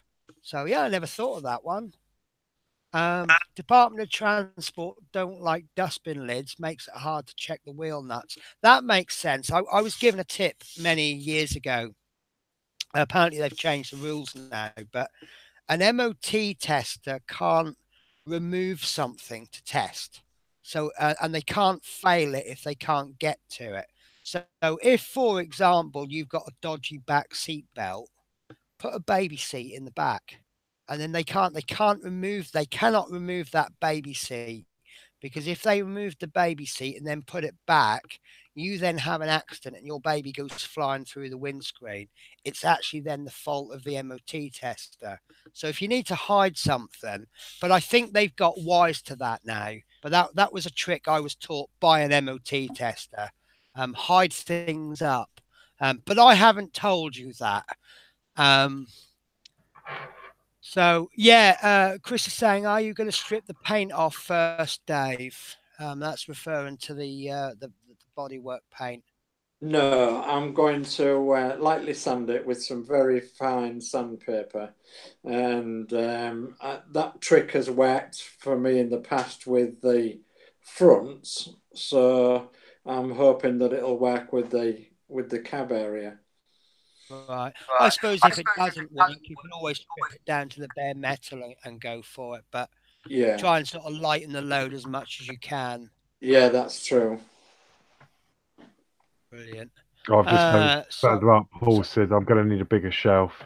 Yeah, definitely. Yeah, I think you might need a stronger shelf as well. The thing is, this shelf will go up another 2 notches, so I may be able to make room. But this is quite solid. This is very solid. Just as well. So I've just sometimes my chat scrolls all the way to the end, and I have to go back. So Chris Camp says, "Don't worry, Johnson." They answer it. Yeah, I'm confident. Chris says, "Make sure you wrap up your mug carefully." Daniel Sims says that he paints cars for my job, body repair. So if you need help, just box me. Daniel, I've got a question for you. Will car body filler work on PLA plastic? I'm guessing it will, but I've had a lot of advice about fillers, but most of my advice has come from Americans. So a lot of the products that they're using, I can't necessarily get here. I've seen a couple of body fillers that I'll use, but I want to know, is it actually going to stick to the plastic? Is there anything I can do if it won't ordinarily stick? This is all, I'm going into uncharted territory here. So Chris has got one of the mugs. I think he's referring to the mug that you've got, Dave. Yeah. And does anyone have any? Oh, a lot of people asking for spares in the last few issues. And oh, Chris, mug part work. Chris Davies is after a brake pedal as well. Accidentally broke his. Stop flirting. That was the thing about my wonderful face. 90 more issues. Do you know it's Yeah. gone so quick? I'm getting sad because I can now see the end coming, and I'm getting a bit sad. Oh, don't be sad So though. Look at what we're going to end up with, the oh, it's finished going to be product. awesome, and I'm going to have two of them. So yeah. So Chris says it's going to be full or half scale. I guess that's about the R2. Yeah, it's going to be full scale. Awesome moving. Oh no, Chris, it's going to be moving. It's going to have all the gadgets. It's going to have little things coming out of the flaps. I'm not sure how I'm going to do the hollow projector, but I have got to have it going. Obi-Wan Kenobi, we need you. It has to say that, otherwise it's not worth doing. Um, so Horlicks, I think R2 batteries will not be cheap. Stuart, Yeah, I was worried about that. message me. I can do you a half-size Dalek, but we'll have to discuss it. So drop me a message on Facebook. I might even have to get Horlicks involved on that one as well. I'm actually working on a mock-up. This is a 1/5 scale. This is the bottom ring. This is that bottom ring, but in 1:5 scale. And my printer's struggling to cope with something that small. So I might print on a finer setting and do it on a finer setting and do it slightly bigger. But what I want to do, I want to build it as a static model so that I can put all the pieces together as practice for that one. And then I can see where the gaps will be, any extra work that needs doing. But these are all the pieces for the next level, but some of them have come out really dodgy. So this is all, it should perhaps tell me it's so much harder to print on smaller scale. So where these ones are going wrong, this one there, for example, it's all coming away. So that will give me an alarm bell. That one I've got to worry about. This one has come out really well on 1:5 scale, so I'm probably not going to have to worry about that full scale. But yeah, I want to do the mock-up. But that's 1:5 scale, and that's pretty big. That's probably going to be about that big. Probably about as big as my lower arm. So no, maybe not that big, but maybe that big. But that's not going to mean any electronics in it. That'll just probably sit there, or I'll give it away, or I'll sell it, or something. But we'll see how much work that takes. And yeah, we can talk about that. Oh, just sorry, just to interrupt. Going back to Dave Mills' comment about the batteries. Have you heard anything? Because I know the subscribers aren't getting issue 92 at the moment. I think it was at stock shortages, or maybe they're changing. I mean, I'm wondering if they're going to change the battery pack to a different style. That's why we're not getting them. But do you have any extra information on that? But yeah, I'm worried about those because the batteries are going to be expensive. Sorry, yeah. That's all right. Now, I think a few people are pushing Dave into doing the Ecto. Dave's gone very quiet over that one. What, me? Yeah. I see. No. Does that mean Dave, or does it mean Dave Milne? You might have to elaborate on that. Which Dave are we talking about? Because we've got two fantastic Daves on this show. We've got the two Daves. So they could do original film types. My son's a massive Doctor Who fan. Dave, you're going to love me. When I've done the R2, my next plan is going to be a full-size Dalek. So, yeah. No, what I want to do, we have a gaming convention at Newport every year called Dragon Days. Absolutely amazing. It's not one of the big, massive ones. But when I went before, they had a guy. You get a couple of cosplayers turn up, and this guy had come as a Blood Warrior, which is one of these guys. And I've got the photo somewhere.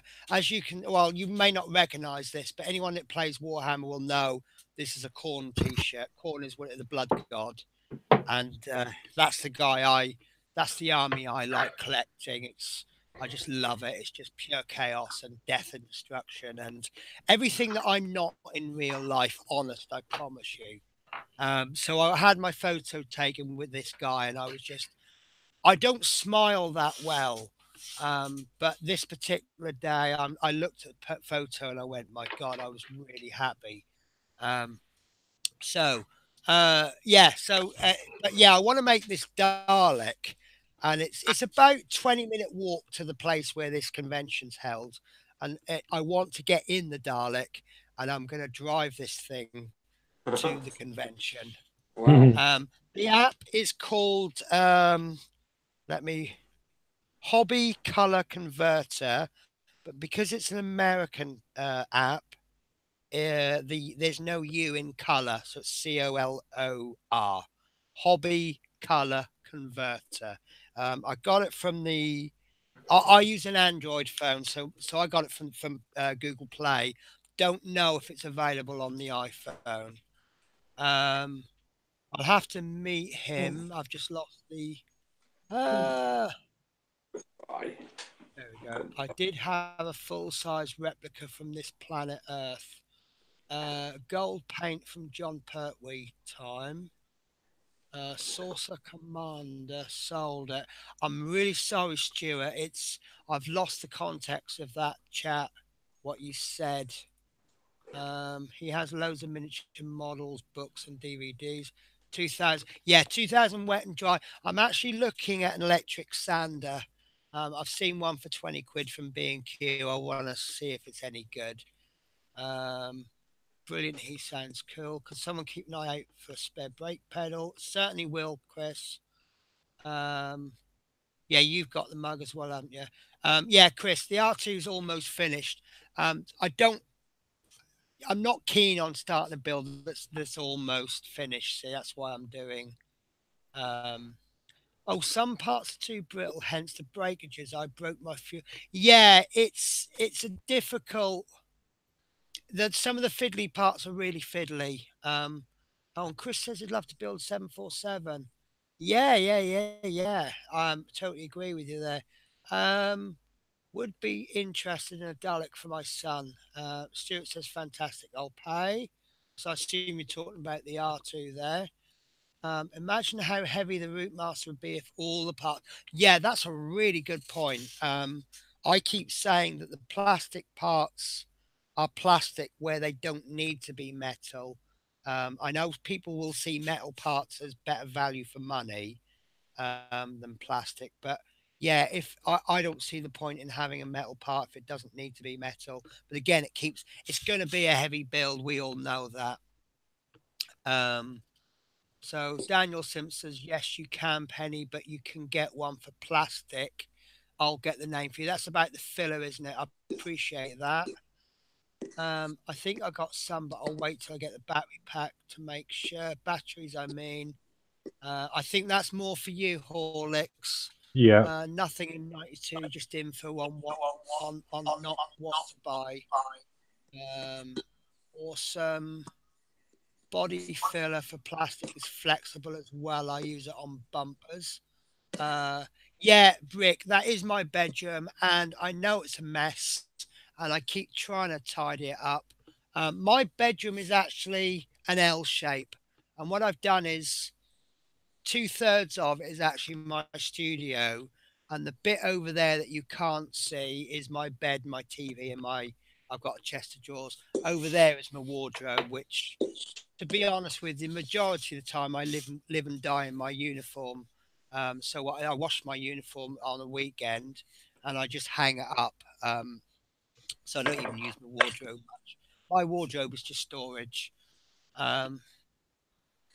So what's I just saw a day. What's the dog's name, Dave? I think you must have just seen the dog, Willow. Willow, yeah. He's only 18 months. and he loves his dad. That's good. Right, I think Dave's save video is making an echo. Oh, I thought you meant about building Ecto. Yeah, it might be Dave's videos making an echo. If you can put up with it, I can. And then Stuart was talking about a Dalek, gold black full size. Do you know what? I think if I did a Dalek, it would either be a red one or it'd be a black and gold one. But I think black and gold works really well.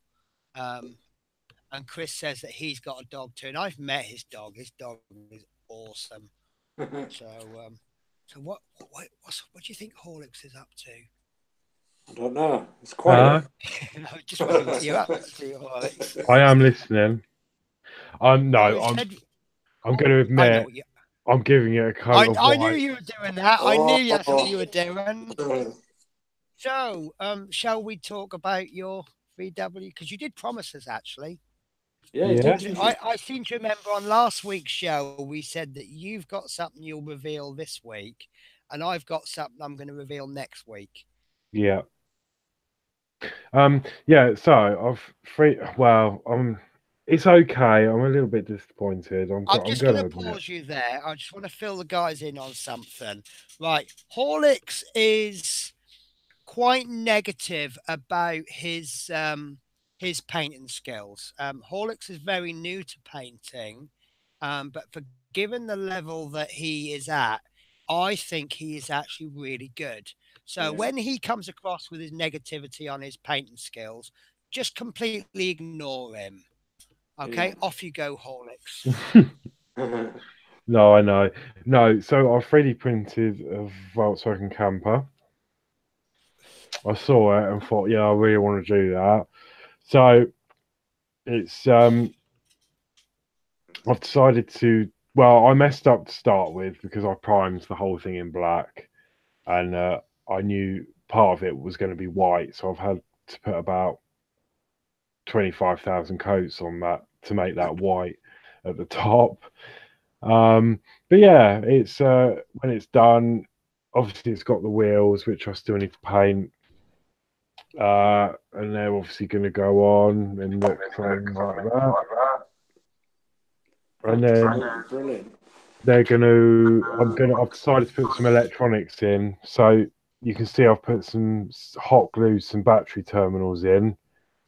I still need to do some soldering, and then those of you that are doing R2D2, DeLorean, the two LEDs that were supplied in error were sort of a yellowy color. I'm actually going to use those in the front of this VW, wire it all in, and I've printed the headlights off, and that's in clear filament. So then the LEDs will shine through there, and then interior, I haven't painted yet. You've got the back seat that goes in, and the print quality on this was absolutely amazing. Not one defect. Wow. So It is. You're getting some really good responses, Hall, especially one from Fleetwood J, who's his campers. And if you get someone who loves their campers and yours isn't really that good, I don't think he'd say that. no, yeah, I wasn't sure about the colour, but I just really fancied it to be green. I just thought, yeah, I'm gonna, it's quite a 70s colour, I think. Yeah. I mean, I'll tell you again what I said to you yesterday, which is you have the skills. What you lack is the experience. And the only way you'll get the experience is to keep going. You are doing it right, but you just obviously where I've been painting a lot longer, I kind of know what it's going to look like before I've painted it. So when you did that first layer of green, it looked awful because it was the first coat on black and it was thinned down. And what did you put about 3 or 4 thin coats on? Yeah, And it's always better to build it up. I think. Sorry, I've forgotten who the car sprayer is. Body person is, but he'll probably agree. Lots of thin coats is much better than one big fat horrible coat. And that's exactly one. Look at the result you've got. You know, you've got a really good. It took a lot of effort, but next time you paint that, you'll go, right, okay, I'll do this thin coat. It'll look absolutely awful on the first coat, but by the time I've done 3 or 4, it'll look fantastic. Yeah. So it's just that experience. You just need to keep going, keep doing it. You've already. I'll tell you this. This is me being honest. I mean, you say my painting's good. Obviously, I've still got a long way to go before I win awards, but I would say the level that you're at now, you're better than I was when I was that level, and I mean that honestly. Thing is, you haven't seen this in the flesh. It looks better on camera. I've seen your pictures on Facebook, and Yeah. it looks better on Facebook than it does on camera. Yeah, it doesn't. It's not brilliant to look at like closely. Yeah. But obviously, we're not finished yet, and sorry, I'm just trying to. Basically, I'm in a rush to try and get this done for Saturday. Yeah, no, I understand. So any Chris Campbelling is saying sorry, he's got to go. Great live video. Yeah, I've really enjoyed this. This might be one of our best shows actually. And then 32 Solar says, was that printed on the partwork printer? No, I've sold that now. I just wanted to concentrate on the one, so I've got my Ultimaker. But yeah, I've done that, and so what was I saying? Yeah, so inside, so that was the back seat. I've printed the dashboard, which has got quite a bit of detail on there, but I need to paint that yet. Printed the steering wheel, which took 50 seconds on the 3D printer. It just went, and it was done. I like your steering wheel stem. Yeah, I used a cocktail stick. See, it didn't that's what I come love with about you. You've got the skills to go, I haven't got the exact bit that I need. What can I improvise with? And yeah, I used there a you are, cocktail stick. Cocktail stick. Painted the top black to Excellent. match in. And be honest, everyone, would you have known that if we hadn't given the game away? No.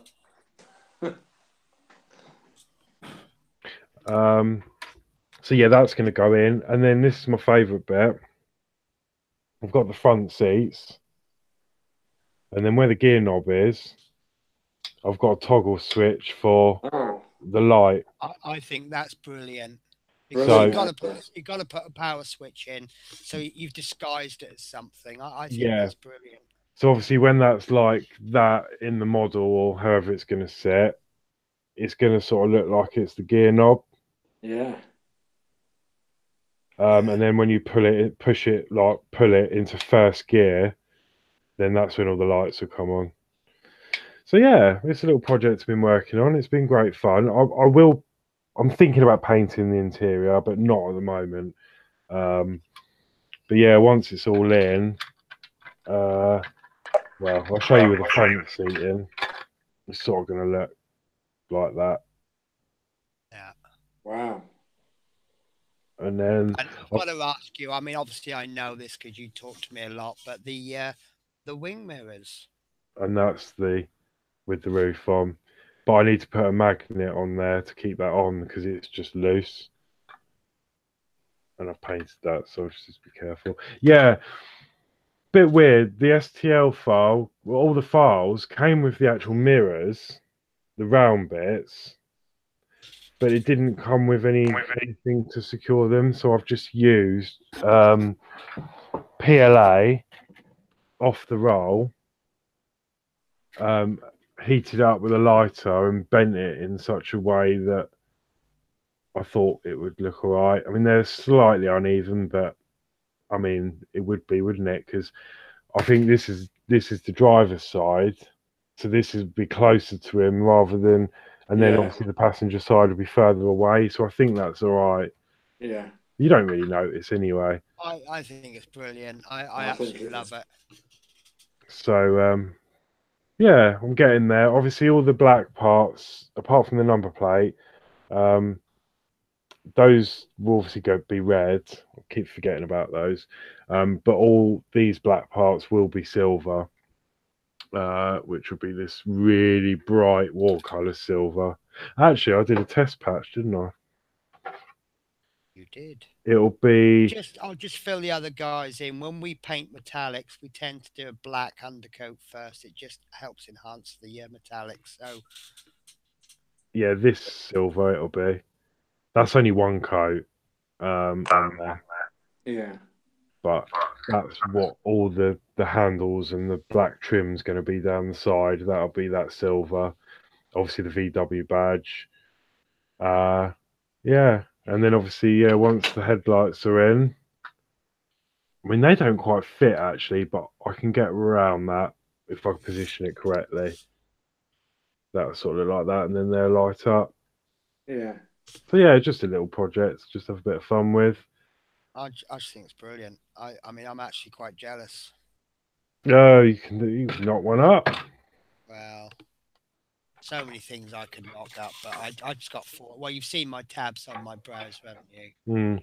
I've got all these tabs open. I'm going to show you all something as well. I'm very critical of myself, and I do a lot of painting on Twitch, and I've been painting an orc warlord, but we got a base that came with it, and I finished the base the other day, and I am so happy with the result. Um, and it's actually quite simple to do. And I'm going to have to call out Love Minis on this because Love Minis is one of my real loyal viewers. She watches just about every stream I do, and she's not scared to jump in and say, "Oi, you've done that wrong." And she'll shout at me if I'm doing something wrong, and she'll help me. And I don't think I could have got this half as good as this without her help. But I'm really happy with it. Looks So brilliant. yeah, and I've never really been into bases too much. It's just something I used to be kind of. I'm not very good at it, so I'm not going to bother too much. But this is most of the warlords, and I love this because this has got little magnets on it. I've got to show you this because his hammer, his war axe is it's just amazing. This is his head. It's magnetized, so you can switch his head out. I actually don't like his alternate head too much. It's a bit plain, and you can't see the eyes. So I use this head, but he comes with a choice of two weapons. This is the one that I don't like so much. Um, so that's him with the axe. But this is oh, I love it. This to me just says fear me. This has all been there's a little magnet in there so that if you want to change them out. Um, Yeah, it's brilliant. And that's the sort of idea I want to do with the roof for this. So I've got some magnets, hopefully, to keep the roof on. But yeah, they're yeah, really strong. But that's brilliant. I like that. he's going to stand on this, and you see he's pointing, and I just think he's standing on there, and he's pointing at somebody. He's going, "Oi, you, yeah, you. I'm coming after you."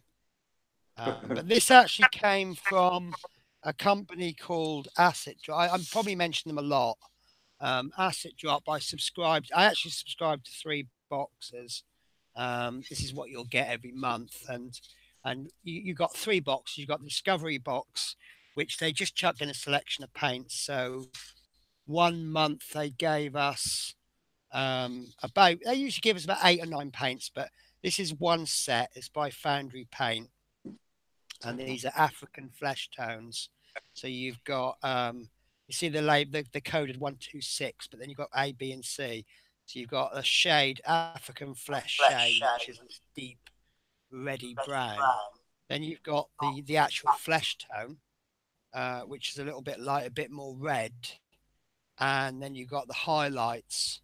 You see, I don't know if you can see on the skin too well, but I've started highlighting the skin, and there'll be another highlight, like a final highlight, go on there. And then they just give us new paints to try, and this is how I came across the dark styles. And these are absolutely amazing metallics.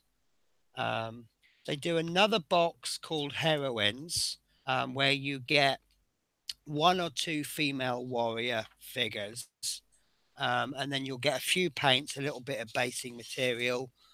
So one month they sent us these little tufts. This is where I got the tufts from for these. I just cut the tufts up a bit because these were a bit big for what I wanted, and then stuck them. I'm going to quote Love Minis. She said, stick them in places where you wouldn't expect to see grass growing out, like between the rocks. You wouldn't expect there to be grass there. And that just made it a bit more interesting. But this one came from a bi-monthly box called Monsters. Couple of about 4 months ago, they sent us this, and this was really good fun to paint. Wow. And then 2 months ago, they sent us like a stone warrior, which I haven't got out. And then the latest one is this. It's not monstrous size, but it's absolutely monstrous. It was so hard to paint because there's so much detail. You couldn't, I mean, look at the detail on the hammer. It was just so hard to pick. Oh, what's that? What's that? It wasn't until you started to paint it that you, oh yeah, that's what it was. His belt buckle. The detail is just amazing. So if you're ever looking to discover things to paint, try Asset Drop. There, just Google them and just Google them anyway. Have a look at what they do. Right, it's coming close to 10 o'clock. Is there anything that you want to talk about? Oh no, the only thing I think was it Chris Davey asked if I was going to do any lives. No, not. There's no point me doing any lives really because I'm nearly at the end of R2D2 and the DeLorean, and I'm not going to do a live for my Routemasters build because, well, basically we do it here on a Wednesday. I have started Twitch, so I have been doing some lives on there, painting this model. But no, apart from that, that's it. Well, you never know what's in the future, do you? Yeah. So there may be things in the future. Might win the lottery. Might do, but I never play it, so. Well, you're really going to win. Oh, did you hear about the cock-up that Betfred has made? I don't know if they're going to be legally held to it. Apparently it's the Irish lottery tonight, and the way it works, pretty simple thing. You let me change my camera, and then actually, if I change my camera, you'll end up seeing me roll a cigarette, which isn't so good. So basically, what you'd expect, you do the Irish lottery, and if you get one number, the odds would be like 3-1. If you got two numbers, the odds would be 10-1. Obviously, I'm making these odds up. And then if you got six numbers, the odds would be like 50,000-1 or whatever. What they've actually done is they've accidentally got the odds round the wrong way. So they've given you like 50,000-1 to get one number. But if you got six numbers, you'd get like 3-1. So you'd actually win more by getting less numbers. And apparently people have just been putting loads and loads of bets. And if they are legally obliged to honour those bets, you probably find Betfred will go bankrupt because you just get. And one of the guys at work, he's made like 42 bets with all different combinations, and he's probably going to win a few grand out of that quite easily. But yeah, apparently they haven't changed the website, and it's apparently they're going to have to honour it because it's a legal agreement. So yeah, if you see something in the news about Betfred, you've heard it here first. So I didn't put a bet on because I thought, knowing my luck, I'd put money on this lottery and I'd probably win six numbers, and they'll go, here's a fiver. Yeah, that's how it goes, isn't it? I've been doing the lottery every month now for about a year. And in that time, I've had two payouts of 25 quid. And it cost me like 30-40 quid a month to do it. I know some people call it a fool's game or a tax on the stupid or whatever. But, someone has to win it. And why not me one day? So, I like to think I'll do some good if I win it. So karma says that I might win it one day, probably a week before my death. But Oh, Chris, you're asking about the VW camper. Now, I'm hearing, I might have this wrong. The Samba is coming out on the 29th of October, which is I think it might be a bit later than that because part works tend to come out on a Wednesday. So it might come out next week. So that will be, if that's what you're into. Um, oh, bin time. I don't know why I set my alarm. I don't do the bins on a Wednesday anymore. But anyway, that's telling me it's 10 o'clock. So, yeah, apparently they're bringing out the Samba van or Samba, whatever. Anyway, some van that they're bringing out. And apparently it is coming out next week, I think. So that should be fun. So yeah, we're coming into part work season, are we? Because there's all these new part works coming out. I almost bought a new part work today. I thought this would be funny. I might do it for next week. They've got a new part work out. Doesn't interest me, but I looked at it because there's a girl at work who does. She makes dolls' houses, and dolls' houses seem to be about 1 to 12 scale. So I'm kind of having a semi look because there might be something I can use for the bus. I'm on the lookout for 1 to 12 scale green leather because I think proper size leather would be too big to redo the seats. But this part work came out last week. You got the 199 issue 1, which had like an Aga cooker. But I saw issue 2 today, and it comes with a tea set. And I thought Horlicks has got his big massive. Yeah, you know what I'm going to say because we've already mentioned this. He's got his big massive triple or quadruple size Alton Towers mug. And I thought it would be great if I could buy this tea set. And yeah, you're all laughing. 1 to 12 scale tea set. I could have a 1 to 12 scale cup of tea, which I could drink while I'm doing my 1 to 12 scale bus. So I just thought that would be funny.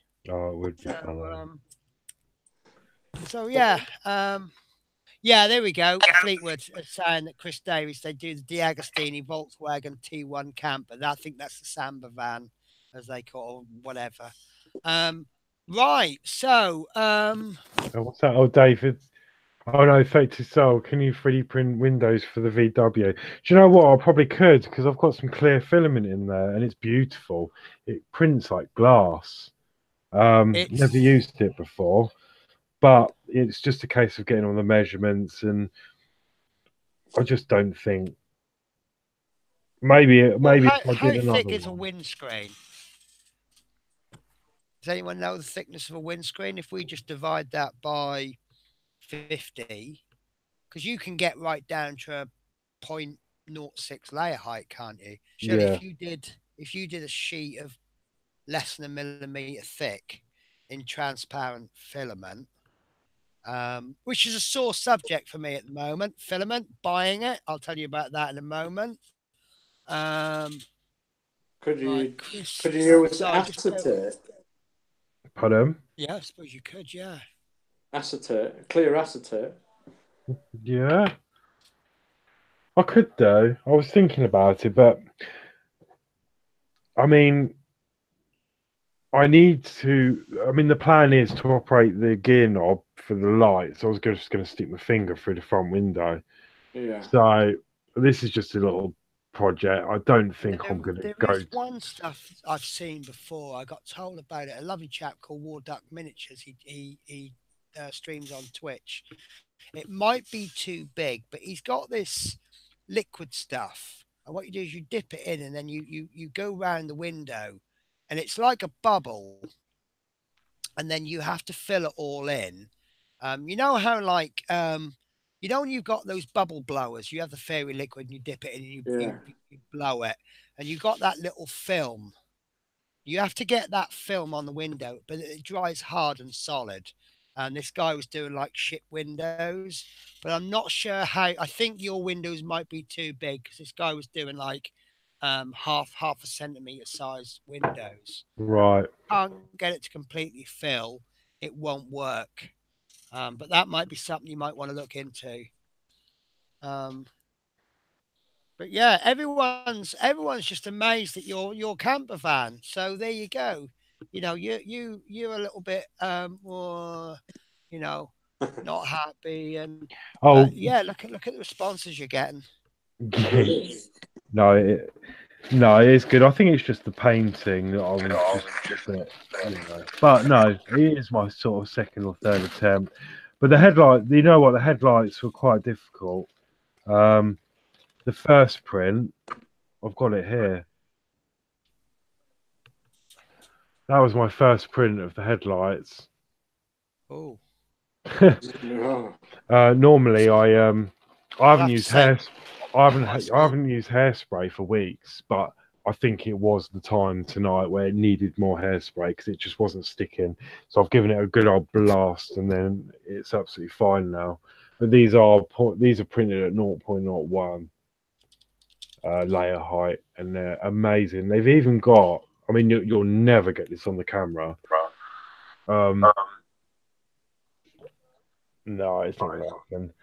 It's even got the little lines on the front, like the detail on the front. Oh wow. So fantastic. To make them an optical lens. yeah, and I'm hoping, yeah, once the lights are in it, using the DeLorean spares, it'll look good. So I should be done by next week, so I'll be able to show you it working. Brilliant. So before we go, there's one person we haven't mentioned. Dave, how is Mrs. Dave? And Mrs. Dave, yeah, Yeah. she's all right, You thank care you. about her too?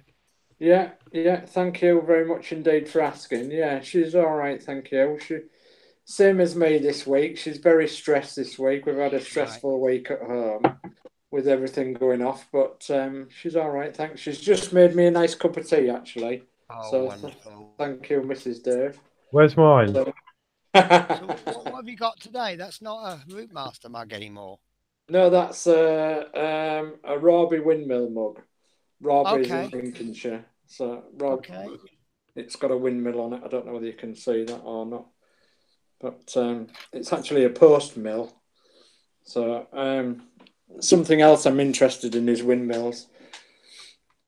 Goes back to my family history That's fair enough. because my great great granddad was a miller. So, but that's another story. Well, we've I got. was We're just gonna have thinking. to I was just well, thinking while Horlicks was on with his camper, I was just thinking for next time, and you'll have to remind me, but for next time I'm on, would everybody like to see the scratch built bus that I'm actually building from scratch with wood? well, Don't know you've whether put that'd be of interest. two phrases there: bust and scratch built. So I'm in. Absolutely. Oh, I've got loads of respect for anyone that can do things scratch built because that's something that's way beyond me. So, yeah, I'd definitely be interested. Yeah. Okay. Well, I'm not working from any plans because there's no plans, and it's all 1/12 scale, and I've got so far with it, and I'd like to show you how I've done so far. So for next time I'm on, remind me, and I'll show you all. Brilliant. Yeah, definitely. As you mentioned that, it's just reminded me of something that I saw the other day. Um, I feel conned but not conned. I picked up this magazine. I thought this was a hobby magazine, and I flicked through it and it tells you all about different things you can buy. It turns out it's actually a store catalogue that they make you buy for £3.50 Yeah, for a company that's based in Norwich, actually, where I come from.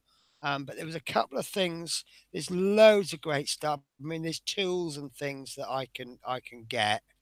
So it's nice to sit and browse through all the different things. Mini workshop tools, look, drilling machines and yeah, all sorts, which is good. But this is what caught my eye. It won't fit in with the Routemaster, but it fits in. Oh, this is all the Doll's House stuff. It's absolutely tons of stuff. A lot of it obviously not relevant to the bus, unless we want some nice little decorative chandeliers and lights. I don't know if that would work, but these really caught my eye. They're expensive, but they look fantastic. Now, I've tried to build, I'll do it again one day, but the Airfix B-type bus. But this is one from Ockery Kits, and it looks amazing. It's laser cut wooden parts and precision cast white metal parts. And this is 1:24 scale. And that looks amazing. But the other one that caught my eye is this double decker tram. It's £115. But I thought I might do those. I mean, I've got a lot on at the moment, so they'll be a long time coming. But I might do those and do some YouTube videos on them because they look fantastic. Wow. But also, again, we've got some more trams. If I like the trams, I might then look at doing these. And possibly even these. They got a couple more trams there. So there's 1, 2, 3, 4, 5, 6, 7, 8 trams there, and they're all the same scale, 1:24. Anyone that knows about the Model Space website will recognize that, which is something I was looking into before. But this is, oh, there we go. We've got the Revel Routemasters. That's 1:24 scale. Yeah. That's something that I'm going to look at doing. Excuse me. And there's 3 kits that are nothing to do with Routemaster, but you've got the Transit Police Van. I love that. Yeah. And you've also got the American Fire Engine, which I absolutely love. And you've got a couple of Ford Escorts. I love the Escort Mark 1. This is the Mark 2, but I do love the Ford Escort. Dave might be selling his unbuilt Revel Routemaster. I'm interested. And then you've got some trucks. I mean, nothing to do with the Routemaster, but they look. And the police, they got a police bike as well. The US police bike. I just kind of I know it's not the same bike, but I loved Chips as a kid, and that was the only thing that I would come in early from playing out with. So, but yeah, they're things I don't know if they would interest you as would I just do them? There's a lot of military stuff, but you've also got these radio control trucks, which look okay, but they're really expensive. Look, 565 quid. Yeah. So, and then you got other things in here. I love this. It's not my kind of thing, but these are actually moving. You can motorize them. But this Demon Dentist, I just giggle when I see that. Yeah, it's funny. But yeah, these are little wooden kits that the move. You can buy the motor for battery powered one for £16 and the motor mains one for 35. So maybe I might have to. So going back to the beginning of that, Mag, you were talking about the chandelier. Maybe I could buy one to put in my camper. Oh, yeah. Yeah. See if I can find it for you again. There you go. It's got the paints in here.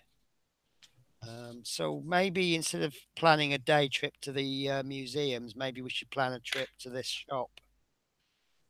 So, you can make clocks. So, come on, where are you? Boats. There we go. One of these.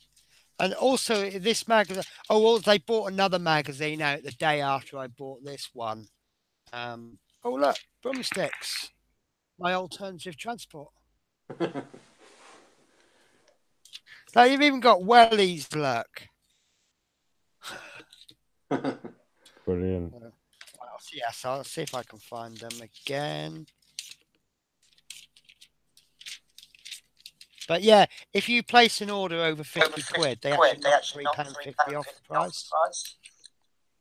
So you're not actually going to lose out. Right, chandeliers are about £5 each. Depends on which one you buy. Oh yeah. And they work.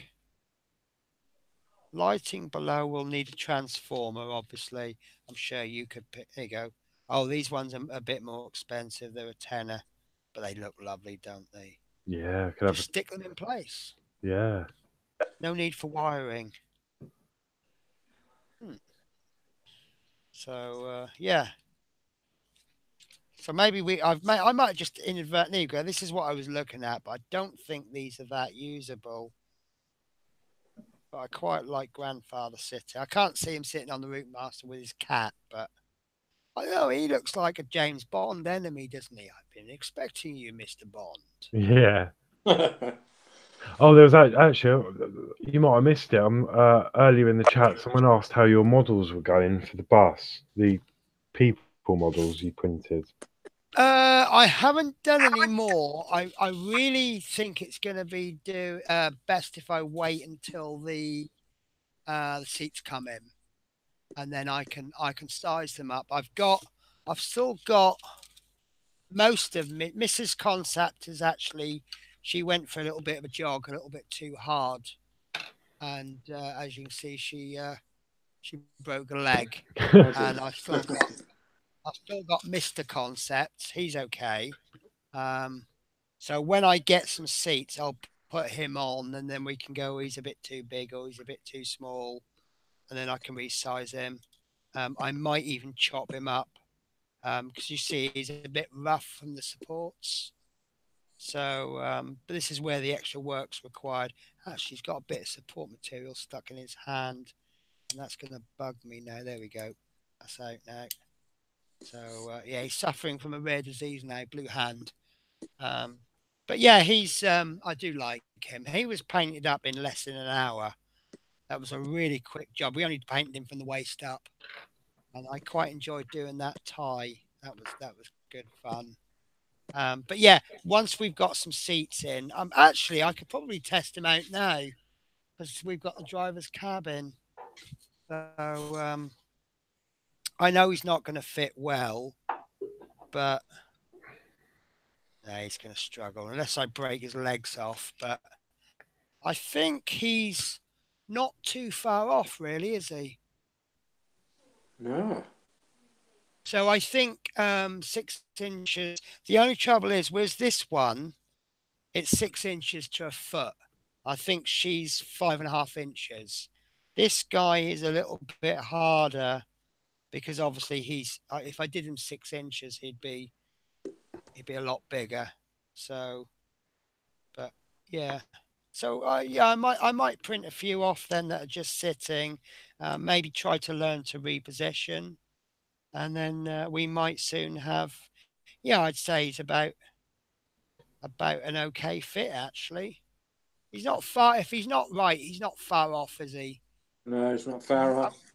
I'm glad you brought that up actually, because I did plan to sort of pop that on the back burner until we had seats, and then that just suddenly dawned on me. Oh, hang on, we've got a seat. So yeah, so I'll keep these handy, and then I'll see what we can do with it. My design skills are getting a little bit better. I can't really design stuff from scratch at the moment, but no, I just put a bit too much pressure. No, I might actually have snapped her leg off deliberately to show you the infill, but I was never going to use this anyway. I'd need to print her on a much higher setting, and I don't think she's period. Her arms come out funny as well, but I don't think she would fit for 19. That's not how a 1950s woman would dress. This guy, yes, it's the colours that would be different, but generally that's any time period, really, isn't it? A man in a suit, that's classic, timeless, really, isn't it? Yeah. So, yeah. But he's not really sitting that well. But yeah, I can, but I say I can't design things, but I'm learning to edit. So maybe I can take the body, chop the arm off, reposition it, take the head off, put that head onto a different body, and change things. But most of the blokes, I think I could probably get away with just leaving them with that design, but just different positions. Yeah. And then maybe share the files with you, Horlicks, and then between us we can either share the files or we can print things off for people between the two of us. Yeah, definitely. So yeah, it's getting there, but we've got 90 weeks. Oh, and I've forgotten to do, yeah, heating up the leg might work. I forgot to say something. I wanted to do a present for Horlicks, and I really haven't had the time. So I've got a present coming. Now you're wondering why I was going to do you a present. I did, yeah, the other day, yeah. Yeah. So we've just done issue 40. Um, Now you came in on issue 21, co-hosting the show, which means that I've built exactly half of this model with your help, and that's something that I really appreciate. So, but yeah, so it's kind of an anniversary.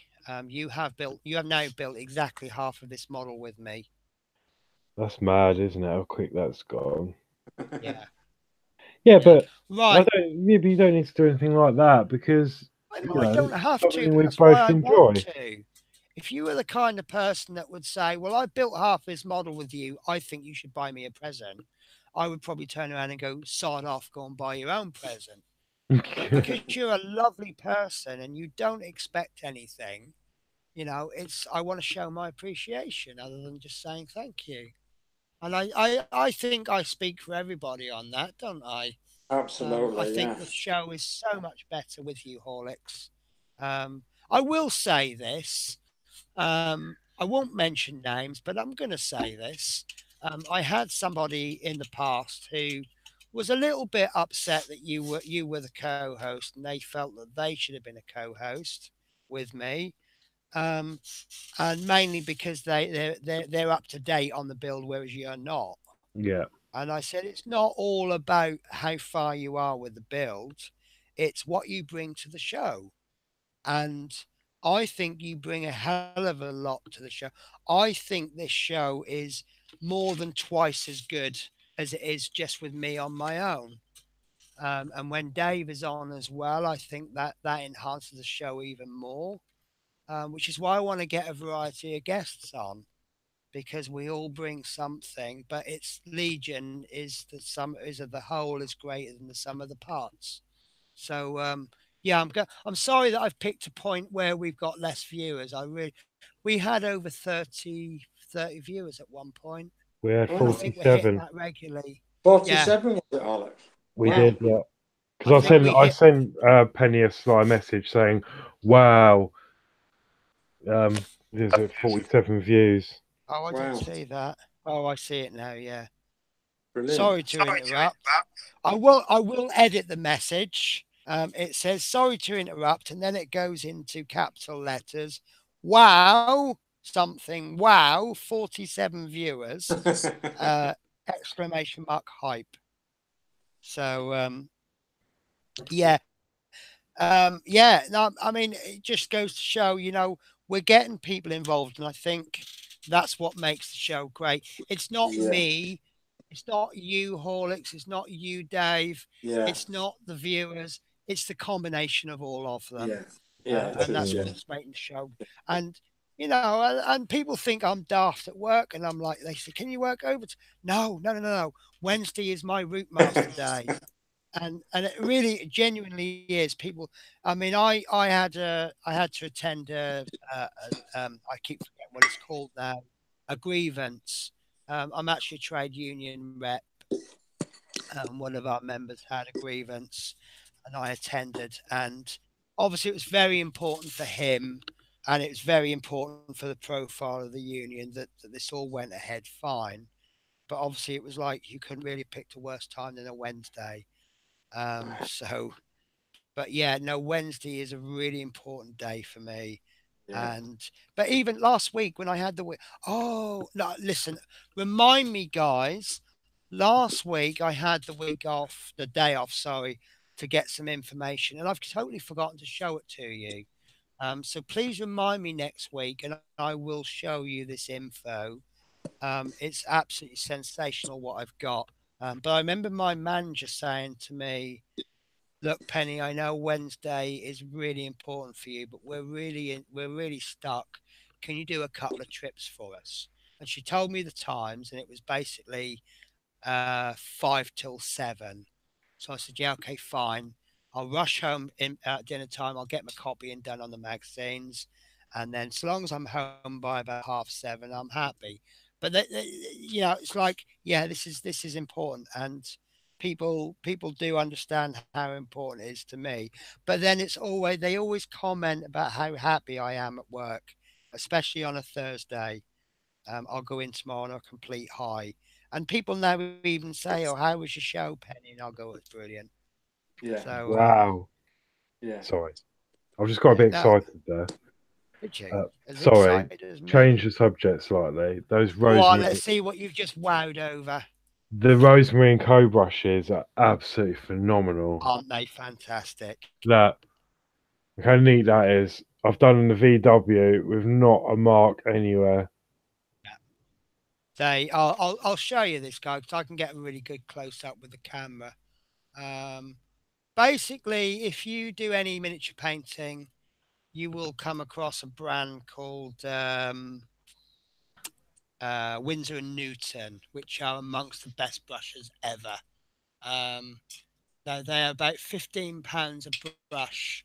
Now these brushes are about £4 or £5 a brush, and the reason they're so good, and this isn't the best one. These are about 4 or 5, and they are fantastic. They're made of Kolinsky sable as opposed to just sable. But they are, in my opinion, they're as good as Winsor and Newton. But what makes them great is this little point on the end. And what it means is if you're using something like a size 2 brush, which is this one, they for some reason they come out a bit scrabby when they're dry, but when they've got paint on them, they go to this lovely point. And with that point, I can paint areas that I would ordinarily use maybe a 3O or an O brush, just by once you learn the control with that tip, you see that I can just get very, very minute. Or if I need to go a bit fatter, I can use more of the brush.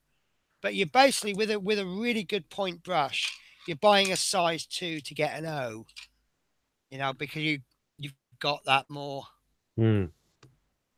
more precise. Oh, we keep trying to go, but people keep coming up with these questions. Graham Priestwood has said, "What happens to Horlicks having a new name?" You can't have a new name now, can you? What on my YouTube channel? Yeah. I can't. Well, no, I suppose I can't. But no, I do need a new channel name. But if I'm really honest, I kept looking at some of the suggestions, and some of them I'd already thought of, and none of them tickled my fancy. Yeah. So I just It's thought, funny that sometimes, see, I've thought about a new channel name for me because when I set this channel, it was to do painting with, but now I've become so much more than just painting. So, you tune in to Paint with Penny to watch a Routemasters build. It doesn't quite follow, but I think I have made that name me, and I yeah, think you are Horlicks. it's Um, you just know, the only thing is, it was obviously.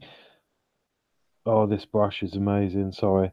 Yeah. The only thing is, it's the it's the searching because no one can find me. Like if they just search Horlicks, it doesn't Yeah. come up. It comes up with all the drinks.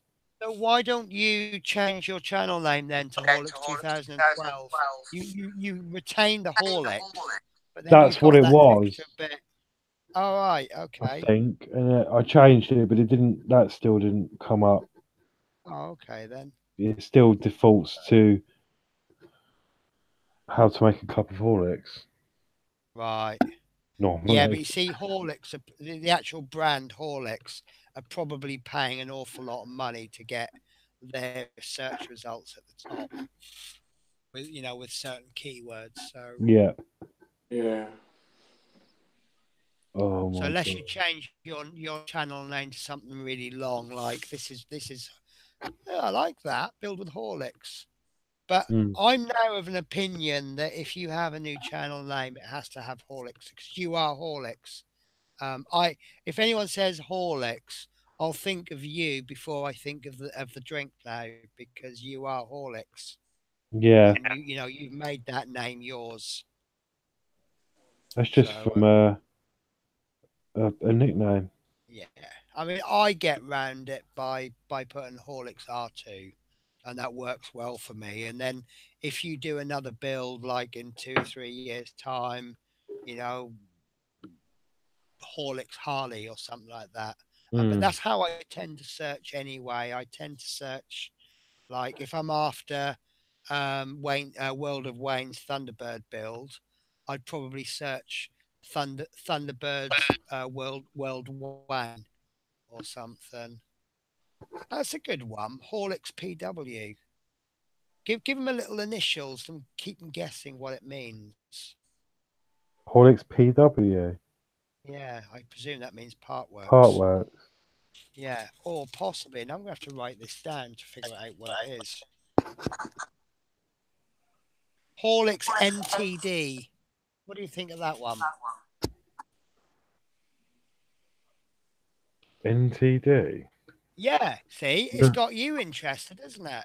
You're naughty, intrigued. You want to know what NTD means, don't you? naughty, terrible, something. No, much simpler, not the drink. Oh yeah. Yeah, that's good. But yeah, something that maybe gets people thinking. There's a great YouTuber out there called Iddick Beer, and I don't know what Iddick means. Is it a word or is it initials? And that's what makes his channel name great for me because I'm always guessing. I'm all even about what he's published a video on. I'm thinking, "Oh, what does Iddick mean? What's Iddick? You know?" So yeah, and Horlicks NTD. Hmm. Hmm. I don't know. It's worth thinking about. I just sort of left it. I mean, I suppose the people that are already subscribing will get notifications anyway, won't they? So Yeah. I suppose it doesn't matter too much. It was just one of my little phases I had where I wanted to change it Right. up. Okay, guys. I'm going to have to be a bit pushy and say, sorry, guys, I've got to work tomorrow. So we're going to have to wrap up. As always, it's been a brilliant show, but I think it has been absolutely amazing show today. It's amazing what I mean, we did drag the build out a little bit. We really took a time on that, but it's amazing what we can get up to post build. Um, as always, been an absolute pleasure to have Dave say on his little yellow bus in the background. Thank you very Um, much. Not a problem. Would you be happy to come back in 4 weeks? I certainly would, yes. I'm Yeah, so thank glad you you. said that because the show won't be the same without you. Thank you Um, very much. it's also lovely to have seen Horlicks's head. Sorry, I've been really Bless rude him. with you, No, but do you no. know what? No, I'm really not criticizing at all because when I get into something, I mean, you've probably experienced this as well. Um, you won't see my face because I'm focusing on something. And yes, I'm listening. I know you're listening, but you're so intent on getting this camper van done and playing with your new brushes. That yeah, I understand. But yeah, that's Horlicks's head, and we'll probably see Horlicks's head next week. But No, it's it'll be been an done next absolute week. pleasure. And that's been Dave, and always a pleasure. And I've been Penny, and I can't close the show because my tabs have come up on the bottom, which is covering the stop broadcast button. Right, guys. So thank you so much.